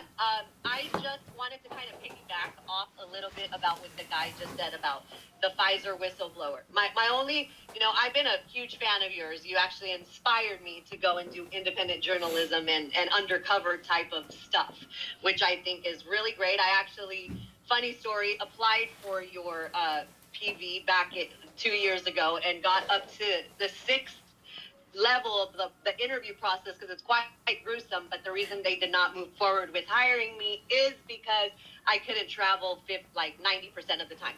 But anywho, I kind of wanted to just ask you if something is provided to you on a silver platter and it's something that can actually save people's lives, why wouldn't you want to expose this story? I just want to know, I'm not trying to be disrespectful. I love your work. Like I said, you inspired me to go out there and do this type of stuff. So, I mean, I just want to know why you haven't really shared anything about Justin Leslie, which he is going to be doing a space today at 4 o'clock. If anybody wants to listen to his documentary or listen to his story, you should definitely go on at 4 o'clock. Well, he called me up and recorded me and asked me why I blackmailed him. And I said, "What's the evidence do you have of blackmail?" And he retracted that statement. Did you see that? Right. Okay. I understand. It's not blackmail to not run. I can't run every story, and there are reasons why. I said I can't reveal the names of donors, and I can't compromise sources. There's a First Amendment issue there, and if I do I can't put other people in harm's way without their consent. So there's a journalism ethics issue, and now you want me to be transparent and tell you exactly why I didn't do the thing. But if I tell you the exact reason, I will put other people possibly in legal jeopardy. And I can't in good conscience do that. Now you want to know why, but I can't say that because for a variety of reasons. I have to protect the source. And by the way, if I had done the thing you wanted me to do back in 2021, maybe I would have been incarcerated and I could not have continued doing my work. So it's easy for you to sit here as an armchair quarterback 4 years later or whatever it is, 3 years later, and tell me what I should or shouldn't have done. But after that, I mean, I was raided by the FBI around that exact same time. And most men would give up. You know what it feels like to have a battering ram to your door? And have FBI agents point guns at your head and take your shit? That most people would jump off a bridge or give up. And I didn't. In fact, we went undercover into Pfizer that year and the next year and the next year. And if we're going to do something, I cannot break the law, period. That's one of my ethics policies. I don't break the law. So when you say, why didn't I do this or why didn't I do that? I can't disclose. I can't be transparent to the point where I'm jeopardizing a source, I'm putting people in harm's way, or I'm revealing a donor identity. I just can't do that, and I will not do that, so help me God. And you guys can jump to all types of erroneous conclusions about how evil I am. But put yourself in my shoes. Go start your own media company. And you have to protect sources. You have to do the right thing. And sometimes it involves making tough decisions. But I did the thing I felt was right at the time, and I still feel it's the right thing to do. And if someone's going to say I blackmailed someone because I didn't run a story, that's libelous. It's defamation. Okay? And if you think I'm controlled opposition, again, I'm investigating the Pentagon, the IRS, the Department of Defense, BlackRock, Pfizer, and I've got the FBI up my ass, the Attorney General from New York looking into me. I mean, I'm getting sued all the time. I was fired from the company I founded, and the company I founded is suing me. Okay? So, I mean, I need some help paying all these legal bills. I'm a human being, damn it. And I think you got to put yourself in my shoes before you live in a glass house and throw stones. And I'm looking for people with the balls and the courage to go do this themselves. Because I'm freaking putting an apron on and meeting with a dude who chopped his penis off. And it's not an easy thing to do. And rather than talk about the past, I want to talk about the present, and I want to talk about the future. I want to do more investigative journalism. So let's go do some more investigative journalism, ladies and gentlemen. Because I'm doing it. I wouldn't ask any of you to do that which I wouldn't do myself, including going to jail. I have been to jail. It sucks. I don't like being shackled. I pissed my pants because they don't let you go to the bathroom. I was on federal probation for 3.5 years for a crime I didn't commit. And I have the scars to prove it. You don't. You don't have those scars. I've had to make sacrifices that you couldn't even fathom. So if you want to question my integrity, come out and say it. But I'm putting on an apron and meeting with this guy so that you know what's happening inside the Department of Defense. And I protect these people, and I'll go to jail to protect these people. But what I will not do is break the law, period. I will not do that. It's part of my ethics rules. And you can learn about all those ethics rules by actually picking up a book, reading it, American Muckraker, taking the class, O'Keefe Academy. We do not break the law. And that's what I have to say about that. Now we're running out of time. I can go to maybe 1 or 2 more people. If you want to support our work, we've got this new product, UpPhone. It's a great product. I just started using it. It's in the video, UpPhone. I'm going to be talking to Eric Prince tomorrow. I'm actually going to be interviewing him about this video, UpPhone. And in the video, you have it there. Let's go to the code one more time. Let's see here. Unplug.com/OMG. And then you have the wellness company, twc.health/OMG. Let's go to 2 more people. Actually, Andrew, back to you. Go ahead. Hey, James, just one more comment. The Northern Border Patrol, you can tell that morale is really low. You can tell that they want to do the job that they're supposed to do, but their hands are tied. I got that, and it kind of ties into what you were just saying. I want to give you support because you're strong, and you mean an absolute tremendous amount to millions of us with how strong you are. So I know it doesn't mean that much coming from just some guy on X here, but thank you so much, James, and thanks for holding these spaces. Thank you. One more. Let's go back to Together for Tourism Alliance. Go ahead. Last caller of the day. Hi, James. This is Norman. I'm the chairman of Together for Tourism Alliance in London in the UK. We've been following your citizen journalism. It's absolutely incredible what you're achieving, and it's good to see you've still got a sense of humor even when you're wearing an apron in front of one of your targets. I think people were afraid why that he would jump you. I'm glad you didn't jump him. That was a very scary video that you sent. But we're trying to achieve the same here because we have the same issues in the UK, in London, as you have in the US and in Washington. We have a government officials, civil servants, we call them, who are fifth columnists within our government, who aren't following the government policy, who are ignoring government ministers, and we're using mainly freedom of information legislation to expose that. But we need to do more of your citizen journalism. Well, thank you. We need to branch out in different countries. Thank you, guys. Thank you, everyone. My time has run out. The video has 1 million views. The video has 1 million views on X. It's going viral. We're going to try to get a reaction from the Department of Defense every Wednesday, 4 to 6 p.m. You never know what's going to happen. You never know who you're going to talk to. I love talking to Steve Bannon. I'm a pretty transparent guy. I love talking to any caller that calls in. We have no call screener, pretty much, and that's the way I like it. Keep it grassroots. We respond to every single DM, every single message, and we try to tell as many stories that we can. I need to do better. I need to tell more stories. I need to recruit more citizen journalists.